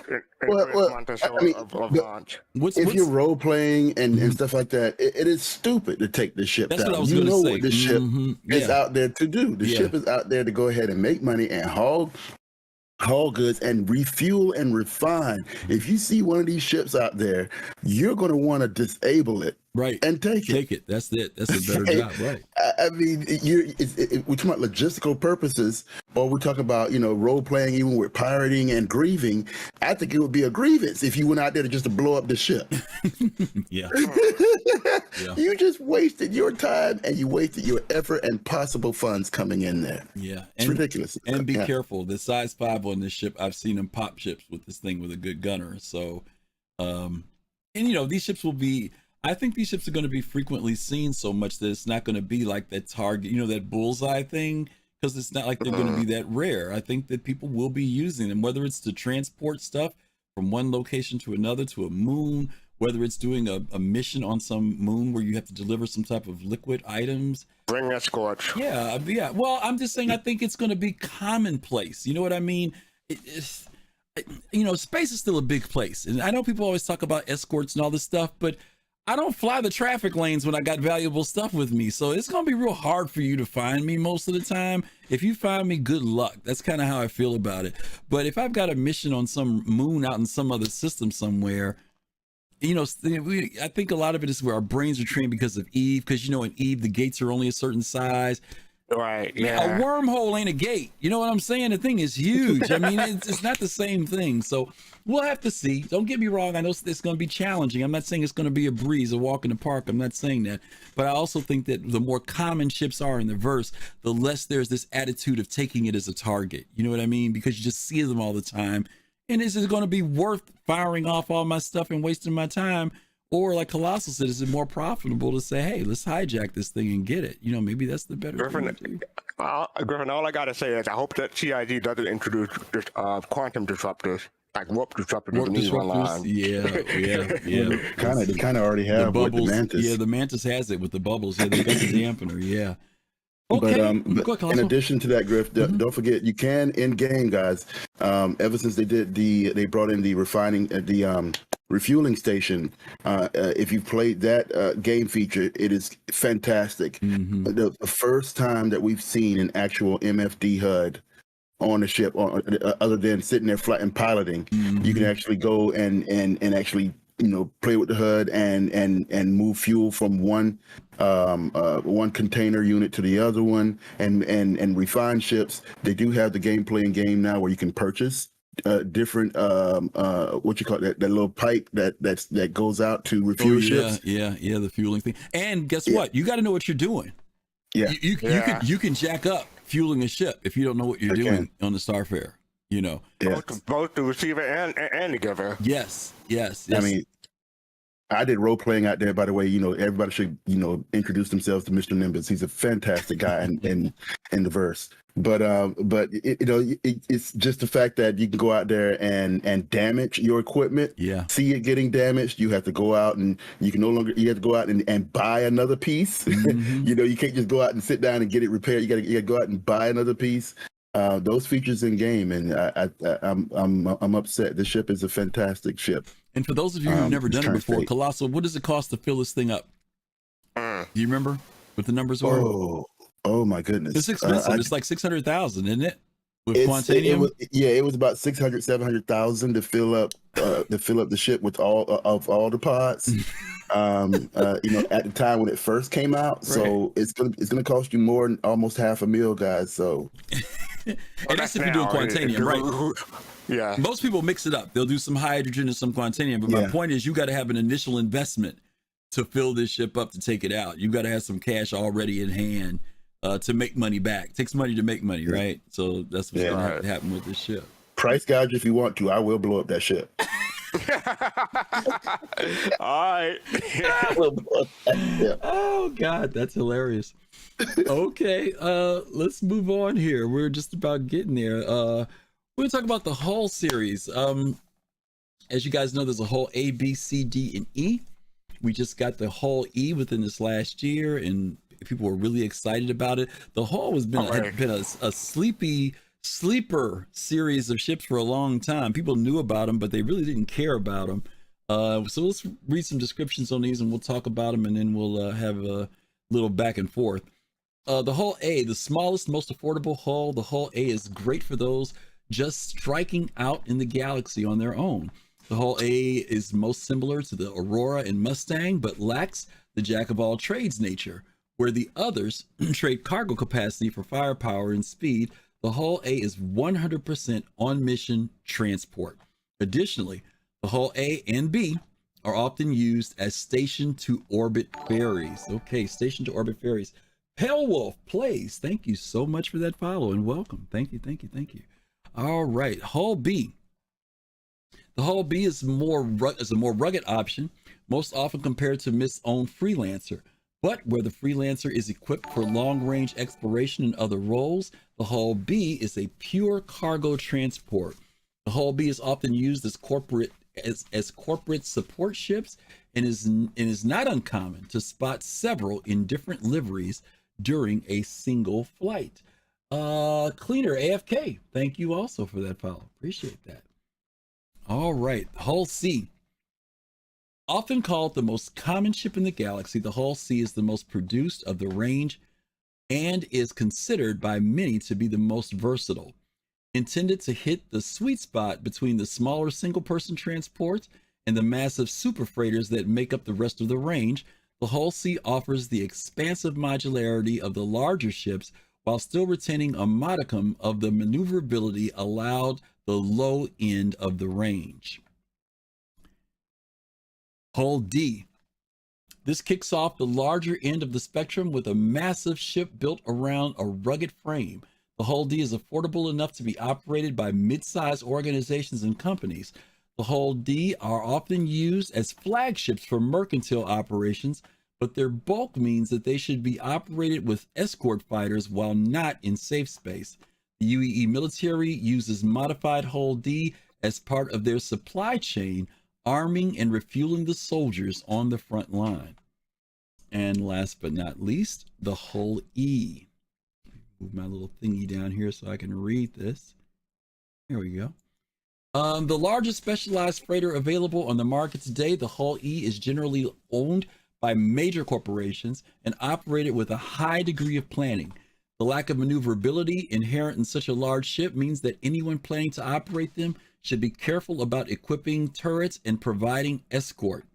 Their potential load and modularity is unparalleled. However, no other ship allows so much room to store goods or to modify toward another role.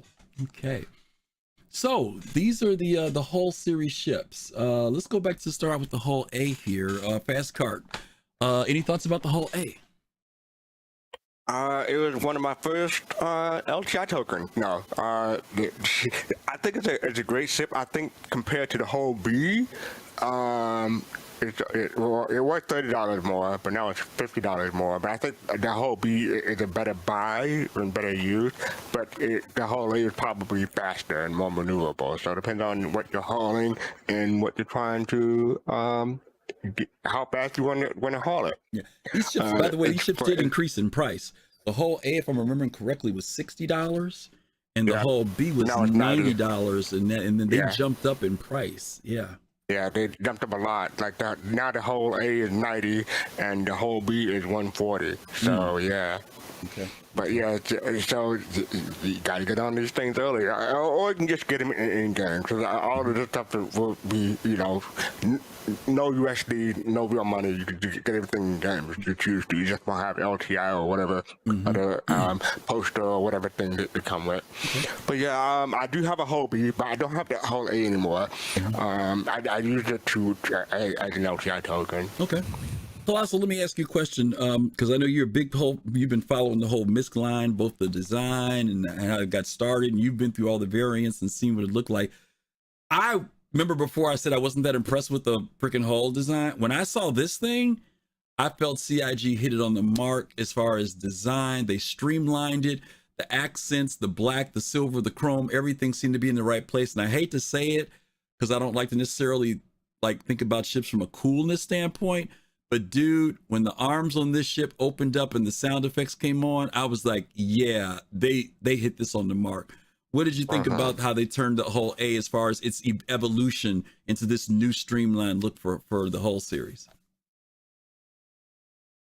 Uh-oh, we lost him. Your mic no, you didn't. No, you didn't. My mic was muted. I'm sorry. Yeah, I completely agree with you. When we saw that's part of the reason why I didn't get it in the first place, because I was not happy with some of the, especially the exterior designs of the ship, and they kind of, brought in a little bit more angles with the exterior. They definitely, I know when you say, "Hey, Kelosal, look at this," and we saw the rework with the whole A. We saw the bridge area, and then we knew where they were finally going to go with. Hopefully, they were going to use that type of model for the rest of the MISCs.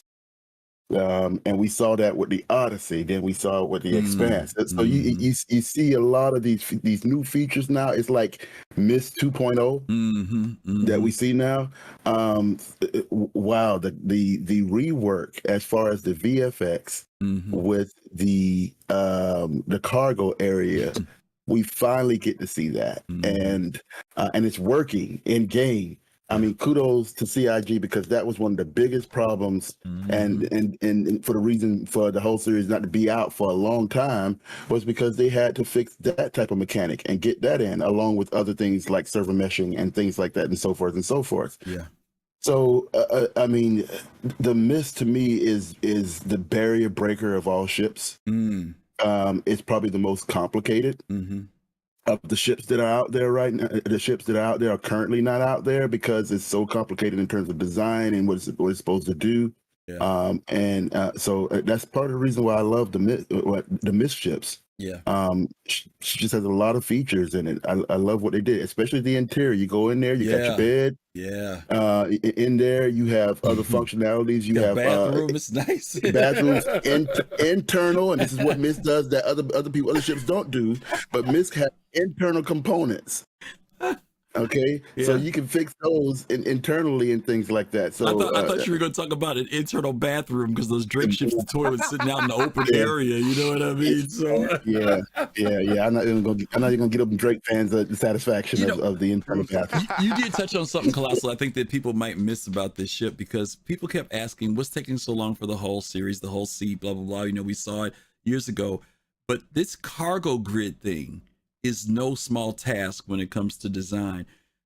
I think, as gamers, sometimes we get used to, you guys know how it is, like when you play a game, you see the houses off in the distance and you just know that it's just a graphic, right? You can't actually go there, right? And so now we're getting games where now it's like, if you see it, you can go there. I think that people didn't realize that these cargo grids are designed that what you see is literally there. It's not like a clump of boxes that's one big animation. Those are all individual boxes, all attached to the grid that can be affected.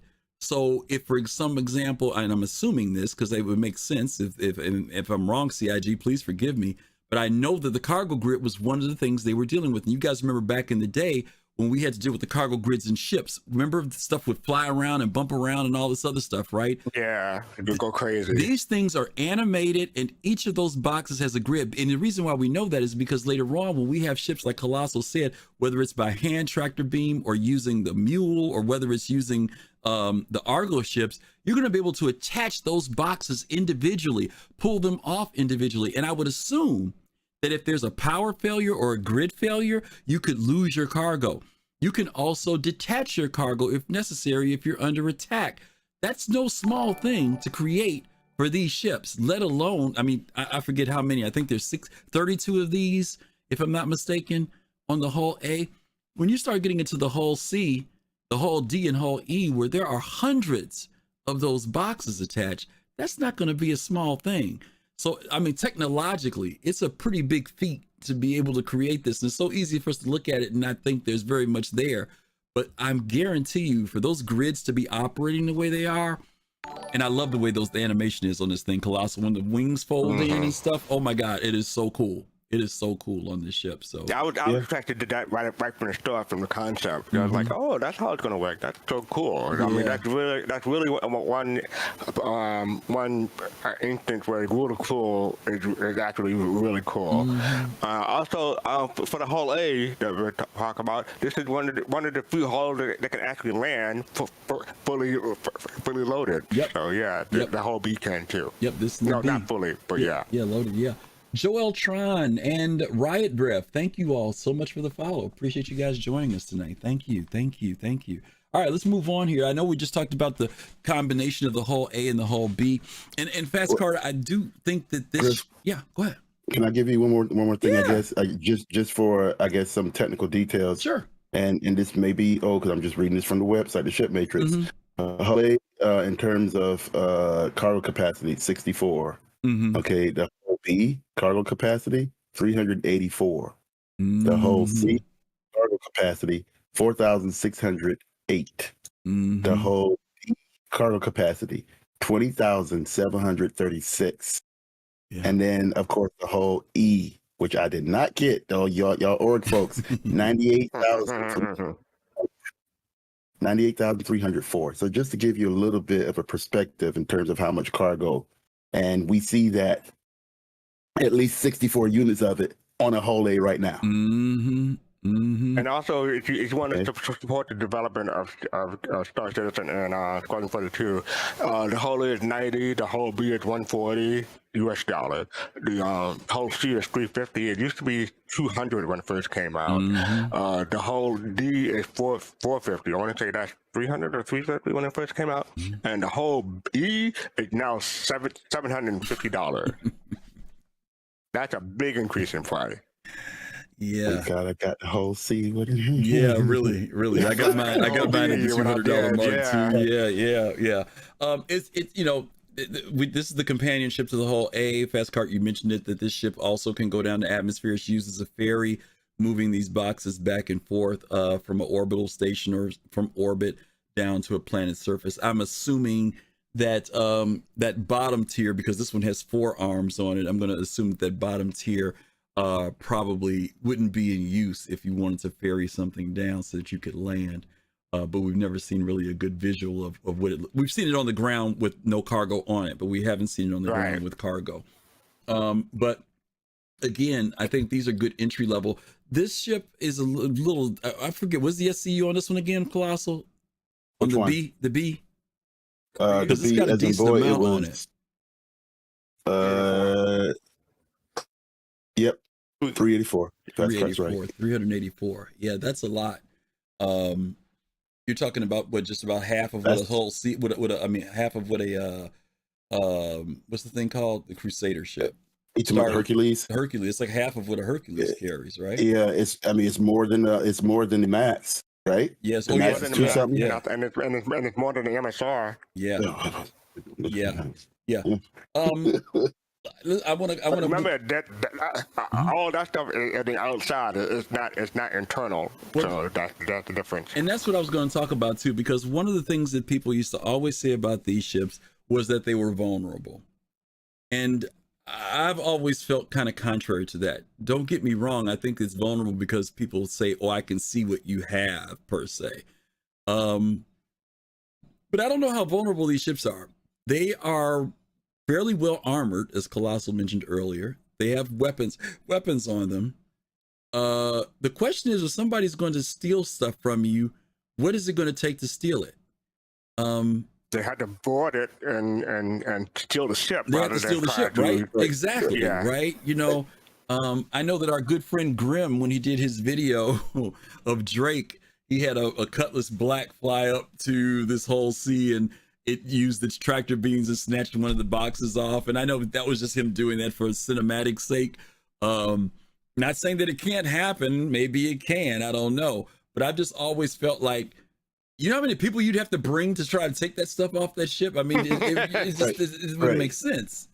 And plus, Griff, a lot of the ships, especially the Prospector, has one. I don't know about the hull A. I think the hull A has it too. They have disruptor cannons or disruptor guns on them. And disruptor guns are designed to overheat certain systems, guys. It's designed to do exactly what the word means, disrupt certain systems overheat them so you can temporarily be disabled for them to do what? Get away. Get the hell up on out of there. Right. So that's the whole point of those ships, to have that. So when they tweak that, and I know they tweaked the disruptors because everybody at one point had an Gladius. Hello, I did, at one point.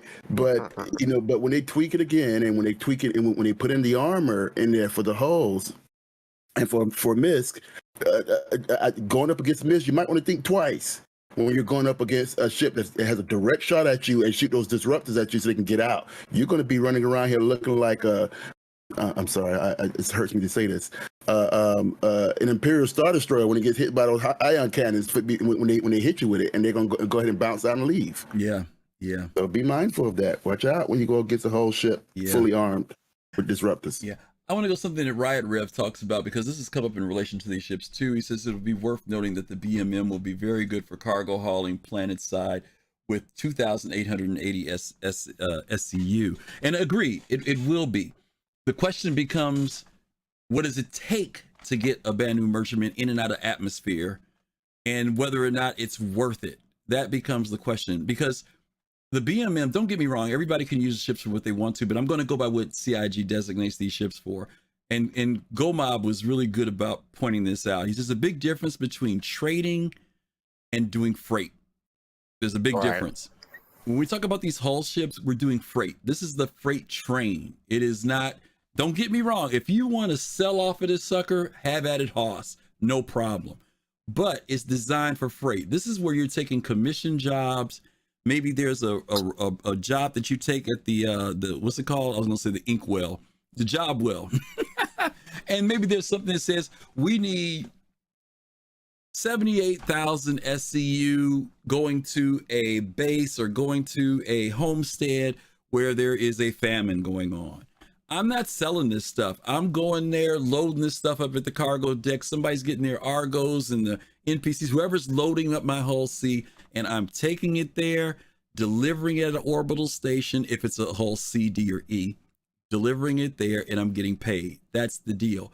What you're moving in ships like this is more than likely, most of the time, I shouldn't say that, a lot of the time, not your stuff. It's somebody else's stuff. It's a job you're taking on. It's commerce moving back and forth. Can you move your own stuff? Absolutely.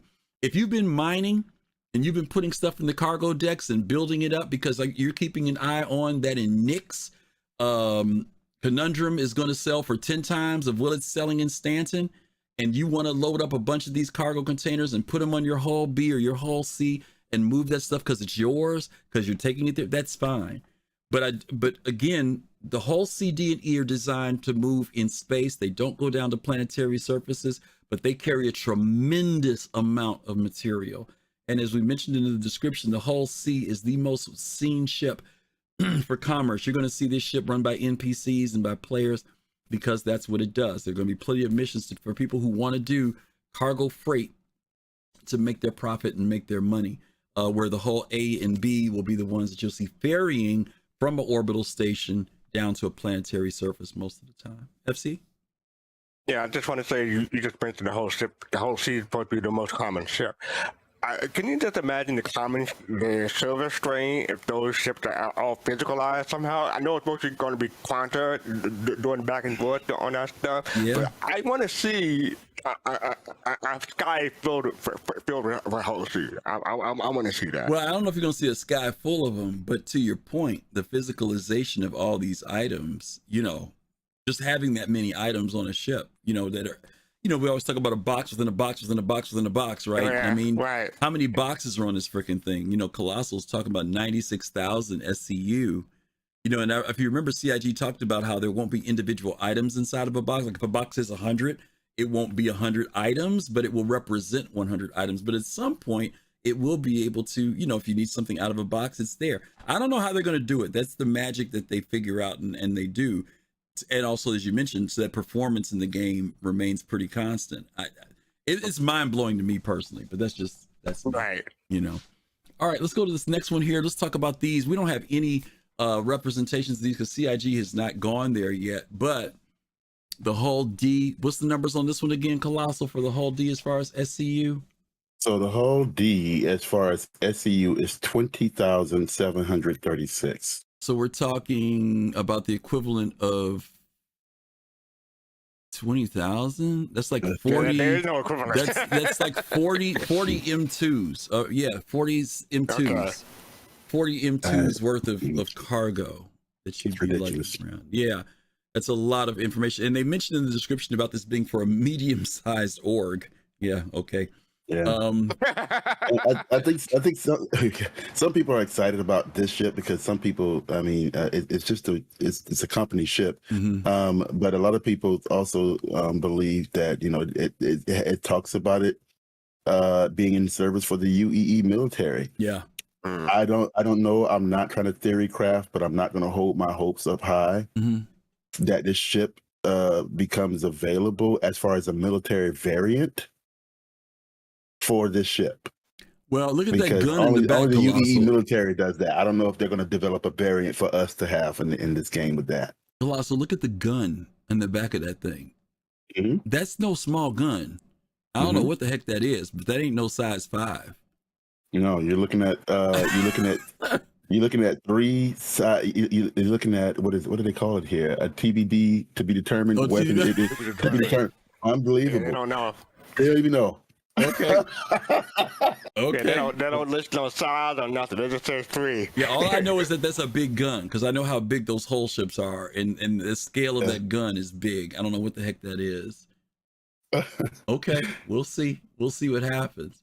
You have to raise it because it's gonna hit that engine. Yeah, and they do mention. You know what? But I think when it comes to the whole D and the whole E, I think people are gonna live on those ships. I don't think they're gonna worry about a hangar. They're just gonna spend all their time going back and forth, hauling freight.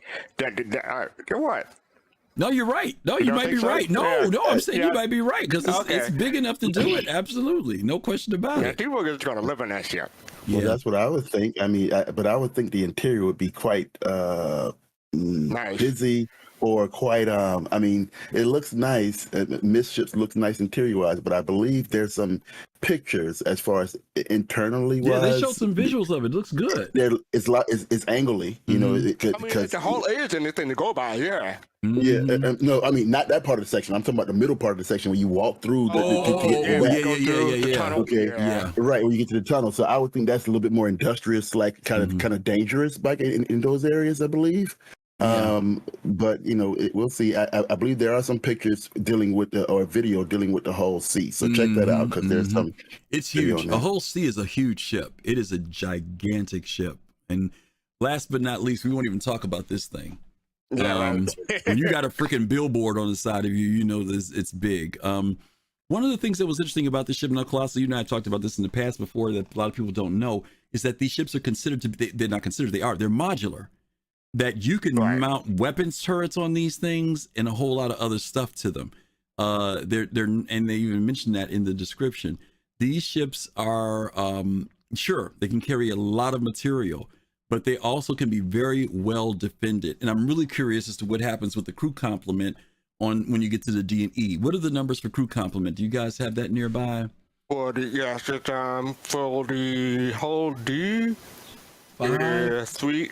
Yeah, it's maximum 5, minimum 3. But the whole E is minimum 4 or maximum 5. Maximum 5. Okay, all right.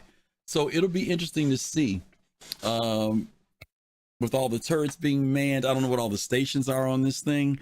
I love the one thing about that whole sea video. They actually record the whole sea.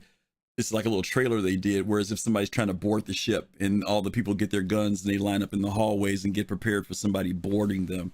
But these ships are gigantic. I think the whole E is just as big. It's one of the biggest ships in the game, if I'm remembering correctly. It is 372 meters long and 104 meters as far as the beam and height, 104. Yeah, so I mean, mass is 1.6 million. Jesus, that is and that's capital or no? This is a capital ship. That's cap. Yeah, it's a cap. Yeah, it's a capital. Yeah, it's a capital. Wow. Oh, the whole deal is capital too. Okay. Yeah, those are capital ships. Yeah, both of those fall in the capital class. Yeah. Okay. All right. Last but not least, we're at my taste. I'll be broke. Last but not least, we got 2 more ships to go here. Oh, you know what? I didn't put the last ship. Oh, yes, I did. Okay. This one. This one caused quite a stir. Fastcart, I think this is on you, right? The Odyssey? Yeah, I'm not bitter at all about this ship, not at all. The Odyssey surveys distant frontiers and explore the furthest reaches of space with the MISC Odyssey, the most advanced and complete exploration ship available to civilians. Designed to be supremely self-sufficient, the Odyssey comes with an onboard refinery with built-in mining tech, expansive capacity for supplies, and a hangar capable of housing a small ship, along with a comprehensive, comfortable accommodation for a crew of 6. Discover a new life among the stars only from MISC. That is the character, everybody. Mm-hmm. Okay, so what are your sentiments about this ship, Fastcart, the Odyssey? This is the second to the newest baby from CIG. You know how you were with the 600i? You said you saw the commercial, you immediately went to buy it because that was your ship. Right. I wouldn't say that I immediately bought this, but it took me about an hour. It's like, okay, I can put this along with my Endeavor, and you know I can feel my Endeavor and feel this at the same time. It was not meant to be. I melted it, and yeah. It was. I wouldn't say it was false hype, but there was hype on my end. I got it before all the details were out because I thought they would, you know, the description said you can refine fuel on it. So I didn't know it was only going to be one thing. I didn't know it was only going to be for the ship only. You couldn't give it to other ships. Okay. Kelosal, what about you? I was so disappointed with the term adults because there was so many adults that was misinterpreting, misreading, and misdiagnosing what the ship could do. Literally came out and said, they didn't say this, so it's got to do that because they didn't say it. Well, they overlaid what they wanted the ship to be, right? Correct. And we had that conversation. Even in test, we had this conversation. I love test squads and best squad, but good Lord, the conversations we had in there about this ship was ridiculous. And Griffin and I tried to calm down the whole dynamics. Like, listen, the quick Q&As, we don't think it's going to be used for the. And of course, the dude that went up there, one of the devs went up there, and he said carrot killer. He said that intentionally. He even said that he did not meant for it to be the carrot killer. It's not going to be a carrot killer. It has other functions in it that makes it completely different than what it's designed to do. Jared has to be expanded on that. He meant it for himself as a person, not as a CIG thing. He said for himself, it is a carrot killer. That's what he was saying. Right. And in other words, I got it because I'm a MISC lover and I love MISC. And I love what this ship is going to be able to do. The ship is going to be this. We'll talk more about in terms of the difference between the Carrack and this ship. I'm quite sure we say that for another show. But this ship, based off of what it's supposed to do, also with the capabilities of having a small ship, the capabilities of having other people come up in there and land and you selling things to them in places like a Pyro. I think it's a win-win for the ship. A lot of people did sell a ship. We took it. I didn't buy it right away. We talked about it. I talked to several people about it. Talked to Griff about it, and it took me probably I would say about 6-7 hours before I purchased the ship. But I haven't sold it back. I'm going to keep it because I love my MISC ships and I like what MISC does and I like what the ship is all about. So I think it's a bad deal if you get rid of it. Yeah. Let me say this about this ship in particular. This ship and the next ship we're going to talk about, the Endeavor. I think we all have to be careful because the idea of exploration is intriguing to everybody. But CIG has not completely outlined what exploration is, and I think that our own experiences from watching movies and TV and everything else, and our own desires for what we want to see exploration to become or be, we have to be careful that it doesn't, if it doesn't match up to what CIG produces, we may be setting ourselves up for disappointment. we talked about this when we did the Endeavor show a little while ago. We talked about the fact that, does anybody really know what the science profession will be in Star Citizen? Do we know what it means to be an explorer? You know, we don't know. We looked at the Carrot commercial and saw a guy climbing a rope down into a cave. We saw a few things, but we don't know exactly what it is. But what we do know is that they want to create careers that allow us to practice science, medicine, and exploration. And we have to remain open to that. So this is what we do know. And since you brought up the Carrot Kelosal, we do know that the Carrot has cartography. It has a cartography room. We know that it has a drone room. We've seen them talk about how you'll be able to send drones out and to be able to chart aspects of space. So we know that those things have been put into the ship, even though the drones aren't there, even though the cartography isn't running, we do know they have designated areas for that. When we saw this ship, they kind of told us that there were going to be certain designated areas, but that it was going to be focused around the areas of exploration and science. And we just have to give them some latitude. Now, believe it or not, it wasn't that they necessarily fooled us, because the Der is an exploration ship. The Connie, what's it called? Aquila. Aquila Aquila is an exploration ship. None of those ships have anything in them that tells you what exploration is. None of them do. The commercial, it had that little, remember the little radar thing at the top came out and that was it. And there was some panels on the side, but when you go on the ship, them panels ain't there. So we have to wait and see what CIG is going to create that fills this niche of science, exploration, and all that other good stuff.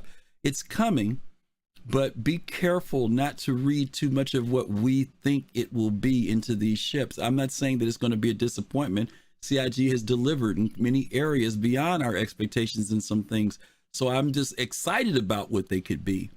But right now, all we saw was a pretty ship, and we heard exploration, and it was something other than a Carrot. And some people did a lot of melting after the Q&A came out on this ship. I didn't melt. Kelosal didn't melt. Fastcart melted. So, you know, just keep an open mind to where CIG is going to go when it comes down to this area of exploration. We do know that they said some things will be just a matter of preference. Some people will prefer the MISC to do things over the Der, or they'll prefer the Aquila over the Carrot because of what they want to do. But they also are making these ships that they are distinctive, and they have their own kind of coolness to them about what they'll do too. So I'm feeling very positive about this ship. I'm still mad that my Sin won't fit in it, but other than that, I'm actually very excited about this ship. No ghetto flying in my ships, brother. that's not going to happen. Okay. Can I say one thing about the Odyssey? Is that we come full circle. We started the show with Jack McCleary to talk about the Reliant, and last week Citizen IE Jack McCleary took the Odyssey out, and we don't know exactly where he went, but I mean, all the guests are that he went to Pyro. So yeah, he does a pretty good job of marketing MISC. Right, and they're still trying to figure out some things. Just for a little bit of clarification, the Odyssey is an expedition along with the Carrot. The Pisces is an exploration. That's going to be interesting to see how they really expand the differences between the two. But once again, the Odyssey does have several things on it that's quite interesting: medical facility, refineries, hangars, the ships that Griffin, Xi'an technology, the ships that can land on the ship that Griff is really angry about are the Avengers, the Eclipse, the Gladius, the Saber, the Arrow, the Gladiator, the Hawk, the Hornet, the Hurricane, the Terrapin, the Defender, the Mustang, the Buccaneer, the Herald, the Prospector, 100 series, 300 series, Aurora, and Blade. Those are the ships that can land on the ship. Okay, just to give you the ships that cannot land on the Vanguards, the Cutlass, Freelancers, the Reliance, and the Cartual. Those ships cannot land on that ship. Too big. And I think that's to be decided, because I mean, this ship's going to get bigger. I'm just reading that question there. It could be you're right, Fastcart. They are subject to change. But as we know of right now, that's what's going on right now. It's interesting. If you sold your ship, what we say in the South, bless your heart. Well, you know what? It's still in their hangar. You know what I mean? They can always go back and unmelt if it becomes what, and think about what happened with the Redeemer, right? Remember, a lot of people melted them Redeemers and came back, and some people went back and got them. So, There's hope. I just see the ship as like a carrack, not in the sense of the cartography deck, but a prospector, a mole. I just see it on that level in Pyro. Yeah. Okay. All right. Fair enough. All right. Last but not least, we're hitting our last one. Oh boy, we're over time. Let's hit this last one here. Here we go.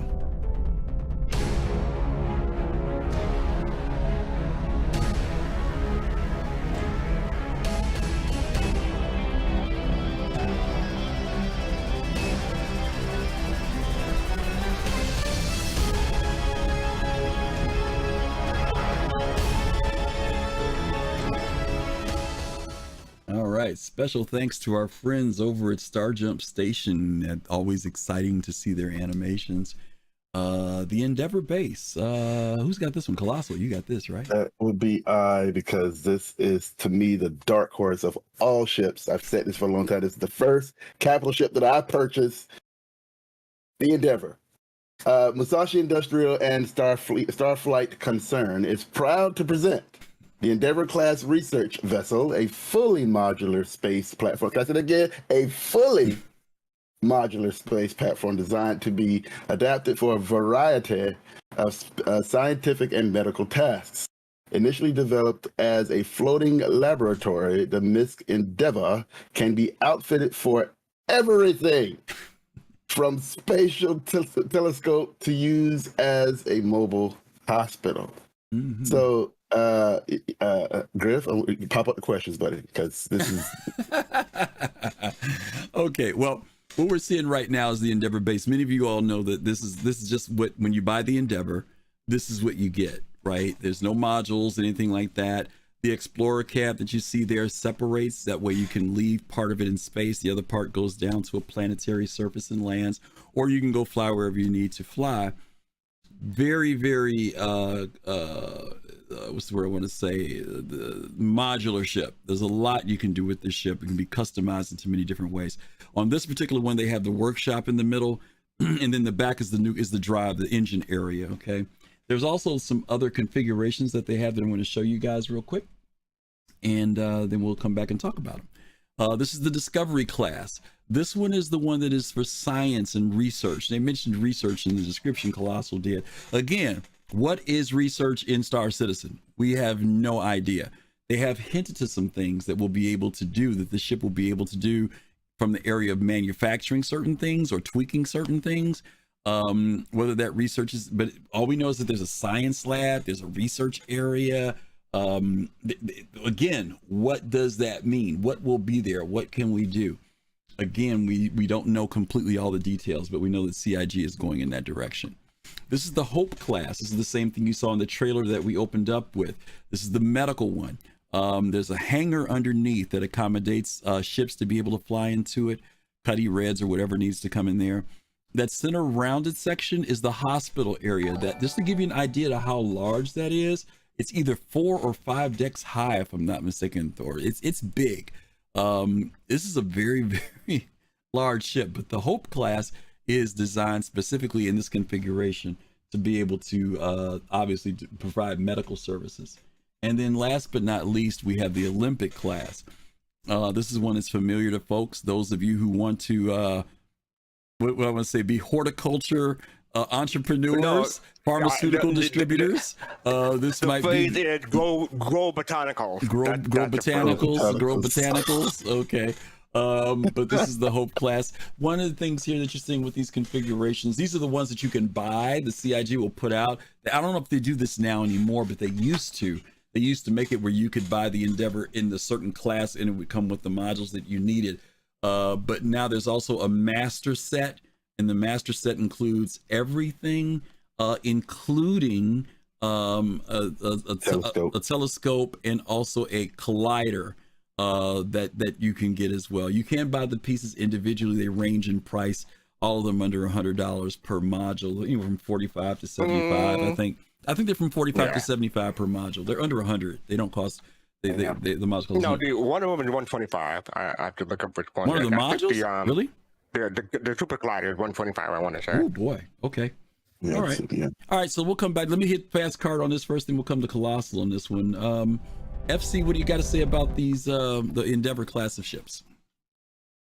People in chat are already saying it's going to be one of the last ships to come out from CIG. I'm interested in the science, but there's not much known about science. I try not to hype myself too much. Don't want to put out false information or give people false ideas about it. But I mean, I wonder how much CIG will be able to accomplish from the concept of the ship. Like it was concept in 2015. So it's been 7 years, and John Crew hates the ship. That was put out in this past CitizenCon last year. But I wonder how much they'll accomplish from the concept like modularity and science to like reality. So it'll be interesting when it comes out. Also, I think this is one of the ships. It's $350 for the base module. It's going to increase in price. I mean, people. I think that's pretty much the popular opinion. I have a couple of Starflight Gemini to Endeavor CCU. That's only $10 each, and I would recommend if people are even thinking about getting this ship, just get one of those CCUs so you can lock in the $250 price. Okay. Colossal? It's one of the few ships that has 3 pages of question and answer. That's true. They literally did do a part 1, part 2, and part 3. No, they did. They did a part 1, part 2, and part 3 for this ship. They did. I just put them all on chat for you. So the part 3 just came up there just now, but part 1 and part 2 you can scroll up and get it. It's there for you. But whenever I mean, you always get people in game that always keep talking about, I want a ship that can do it all. And they ask all these questions, right? We see it in tests. They come in there. What ship is good for me? I want to do this. I want to do that. And we're like, what do you want to do? So we know that Chris Roberts is specifically intending for this game to be not only just a multiplayer game, but to be specific. He doesn't want one ship to be the god of all ships. This ship, and I'm just, role playing here, it could, based off of what they're saying, could be that, but you do see some specific words that knock that off. Science, right? It's a science vessel and medical hub and things like that. So if you're a science person like me, who like growing stuff, or who like maybe upgrading your weapons with that collider, or you're a medical person and you're like, damn it, Jim, I'm a doctor, not a whatever, blah blah blah. This ship is definitely for you. It could also be a mobile HQ for your fleet. I mean, we know we keep talking about are there certain ships in game like the Bengal? Is the Bengal going to be in Star Citizen? And they said it's going to be a couple of those that the orgs can come out and fight over and things like that and so forth. We keep talking about can we build stuff on planets? We see that with the Pioneer, right? But this ship right here you could set up this ship, multiple series of these ships, to be a mobile headquarters for your fleet. One of them could have a hospital and a landing platform. The other one could have exactly what you see on the screen right now, biodomes and things like that. And it could be one area you could detach this ship and have just a cab go out and explore. It's got 500 SCU worth of cargo that people keep ignoring. And the other thing is, yes, it is limited in turrets, but just like I said, it's limited in turrets, but it is expanded in durability. Yeah. The armor on this ship, if I remember correctly, Colossal, they mentioned that the ship is designed to be able to be in a meteor shower. It's designed to take that level of punishment. So again, it's the MISC hull thing, right? That's their thing with this particular ship. Yeah, this ship is a beast, and the potentials of this ship. I mean, this is just a concept that we see, and I know Starjump has done a very good job at trying to give us an up-to-date visual of what the ship could be, but we don't know what the concepts are as of now. We know it's going to be the last one to be pop in there, but this ship could completely change. Griff, is it going to be bigger? I believe it's going to be a little bit bigger than what it is right now. Starjump's folks over there, you guys have get a chance to watch Starjump's video on the Endeavor. He talks about the fact that there's certain aspects of this ship that he honestly believes will have to get larger. The hangar in particular, because the stats that they gave on the hangar barely hold one Cutlass ship in them. And so he says he thinks that it will grow it somewhat in size. It's already a big ship. When it's 200 meters according to the spec. And that's without the modules in it. Right? That's without the modules, fastcart, right? Right. Yeah, when you start throwing, there's 2 sets of modules you could put on this thing. This thing can grow to over 350 meters at least, maybe closer to 400. And by the way, both the Super Collider and the Telescope Bay are $125, but everything else is $100 and under. And something Gomab says, he said that look at that, gotta scroll up real quick. Sorry. Oh, he said when it comes to ship-to-ship docking become a thing. Imagine creating a flotilla in space. This past year, I bought my second Endeavor. That was my idea. I'm gonna try to hopefully daisy my Endeavor together, and then sell everything that I make off of them on my merchantman. That's my idea. Okay. So we'll see if that comes to fruition. By the way, in case anybody's wondering whether or not you can attach all the modules to this ship, you cannot. You cannot put all of them on. It's 3 max. Yeah, 3 max. Right. And so it's only 2 sets that you can do. So you can't 2x1. Yes, 2x2. right, 2x2, 2x1, 2x2, but that's it. You can't chain every module to make this thing into a huge it's not like a character. I'm sorry, the caterpillar that you can just keep on expanding for how long. Now you can go to and the other question is, how will you exchange modules when the game comes out? We have to go to Cutting Crows every time you want to watch. No, no. You can go to a space station and get it changed out. Yeah. Mm-hmm. Yeah, I'm curious to see people dock and redock with that thing when they take the front part off of it. That's what's going to be interesting to see. But hopefully it'll be automatic. I'm sure they'll have automated. Yeah, I'm sure they will. But anyway, someone did put in chat, by the way, thank you for putting that in there.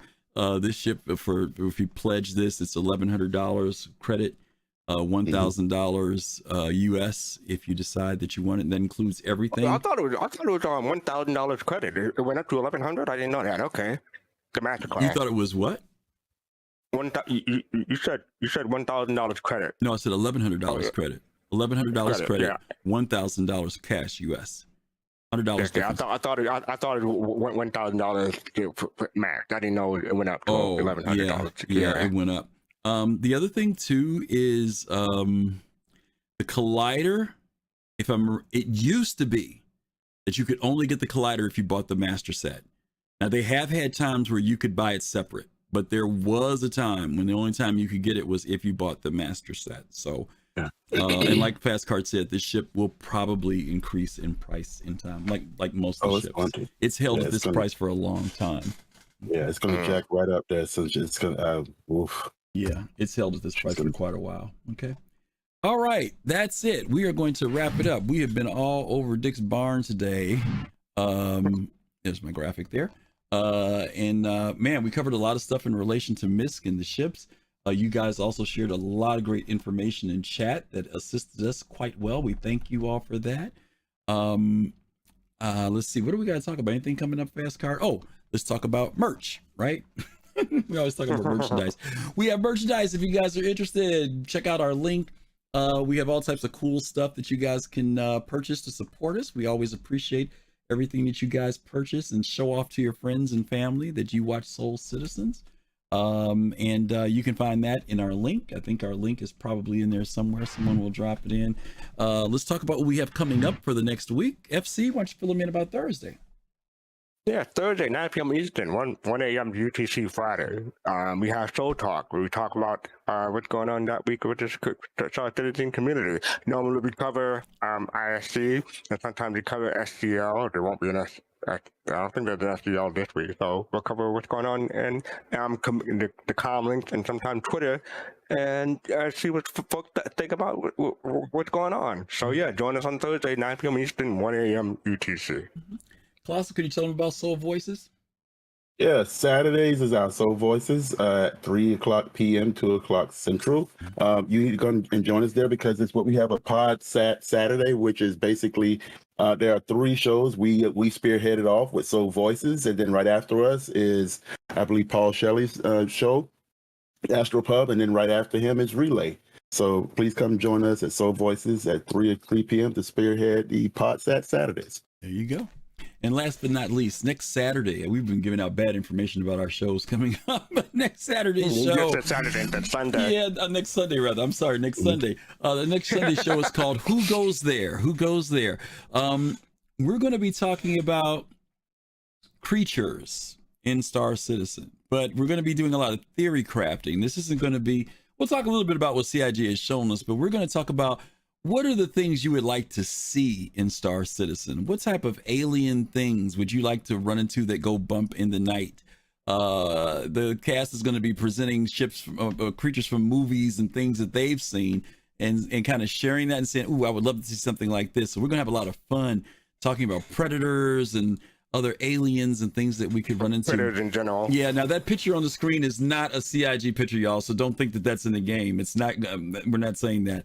I do have a trivia question though. Should we do a giveaway in a trivia question?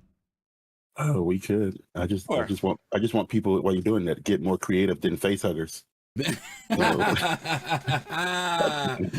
more than you tired of aliens, the alien face huggers? Okay. I don't know. Do we have some? What can we give away? Do we have anything to give away, fastcart? What have we got? You got anything in your I have pool? a couple of mules, and we can CC you to something. So You got some mules that we can see. You got to tell me what we're gonna CC you to. I can't say you to something. You got to tell me what we can mule. What can we go up to? Let's say whole B. You got a whole B. Or Really? you want to make it something? No, whole A, because that's in game. Okay, you got a whole A. Yeah, we can CC you to whole A. You can? You sure? Yeah, to LTI whole A. Okay, all right. It's the time when I Fastcart want says we one can and I do a can't whole do A it. giveaway. He says we can do a whole A giveaway. Okay. I wasn't set up for a giveaway, so I guess I better hurry up and do this. Okay, actually, I can just throw the question out there and see who answers it. Okay. All right. Co-hosts, you need to be able to keep an eye on chat to see who answers the question first, okay? Because the only way we're going to know who gets this, all right? All right, you all ready? Here comes the question. Our show next week is about scary monsters and creatures. And the title of next week is also the title of a book that a movie was made from it. Who goes there? What was the name of the movie? Does anyone know? What was the name of the movie that was titled after Who Goes There? Nope, Chin, that's not it. Somebody's going to Google it and get it. I know that already. Black Sky Legion. Oh, okay. Black Sky Legion got it. The Thing. Absolutely. Absolutely. Congratulations, Black Sky Legion, for The Thing. Very good. Very good. Who Goes There was where they came from. That was good. Okay, you guys are all right. He says the book is better. Okay, fair enough. All right, Kai, we'll make sure we get that out to you. Thanks for all of you all jumping in and working on that. Hopefully you guys can join us on Thursday, Saturday, and Sunday. To my co-hosts Fastcart and Kelosal, thank you guys for sharing your knowledge and wisdom when it comes to the game that we blind like. them with science. Oh God. He's blinded me with this joke. All right, y'all. Thank you guys for joining us again. Who are we going to raid? Captain Kusanagi. I don't know. He finds like some strange names that I have never seen before. All right, y'all. We're going to do a raid. For those of you who are in YouTube, you're going to be spared the raid. Those of you who are in Twitch, I'm going to ask you guys what we're going to send over to Quelsar Prime. If you like what you see when you get over there, give them a follow. Let them know that you came over from the Soul Citizens. Thank you guys for spending the Sunday evening with us. Take care of yourselves. Stay safe. Peace, love, and soul. We'll see you guys real soon. Take care.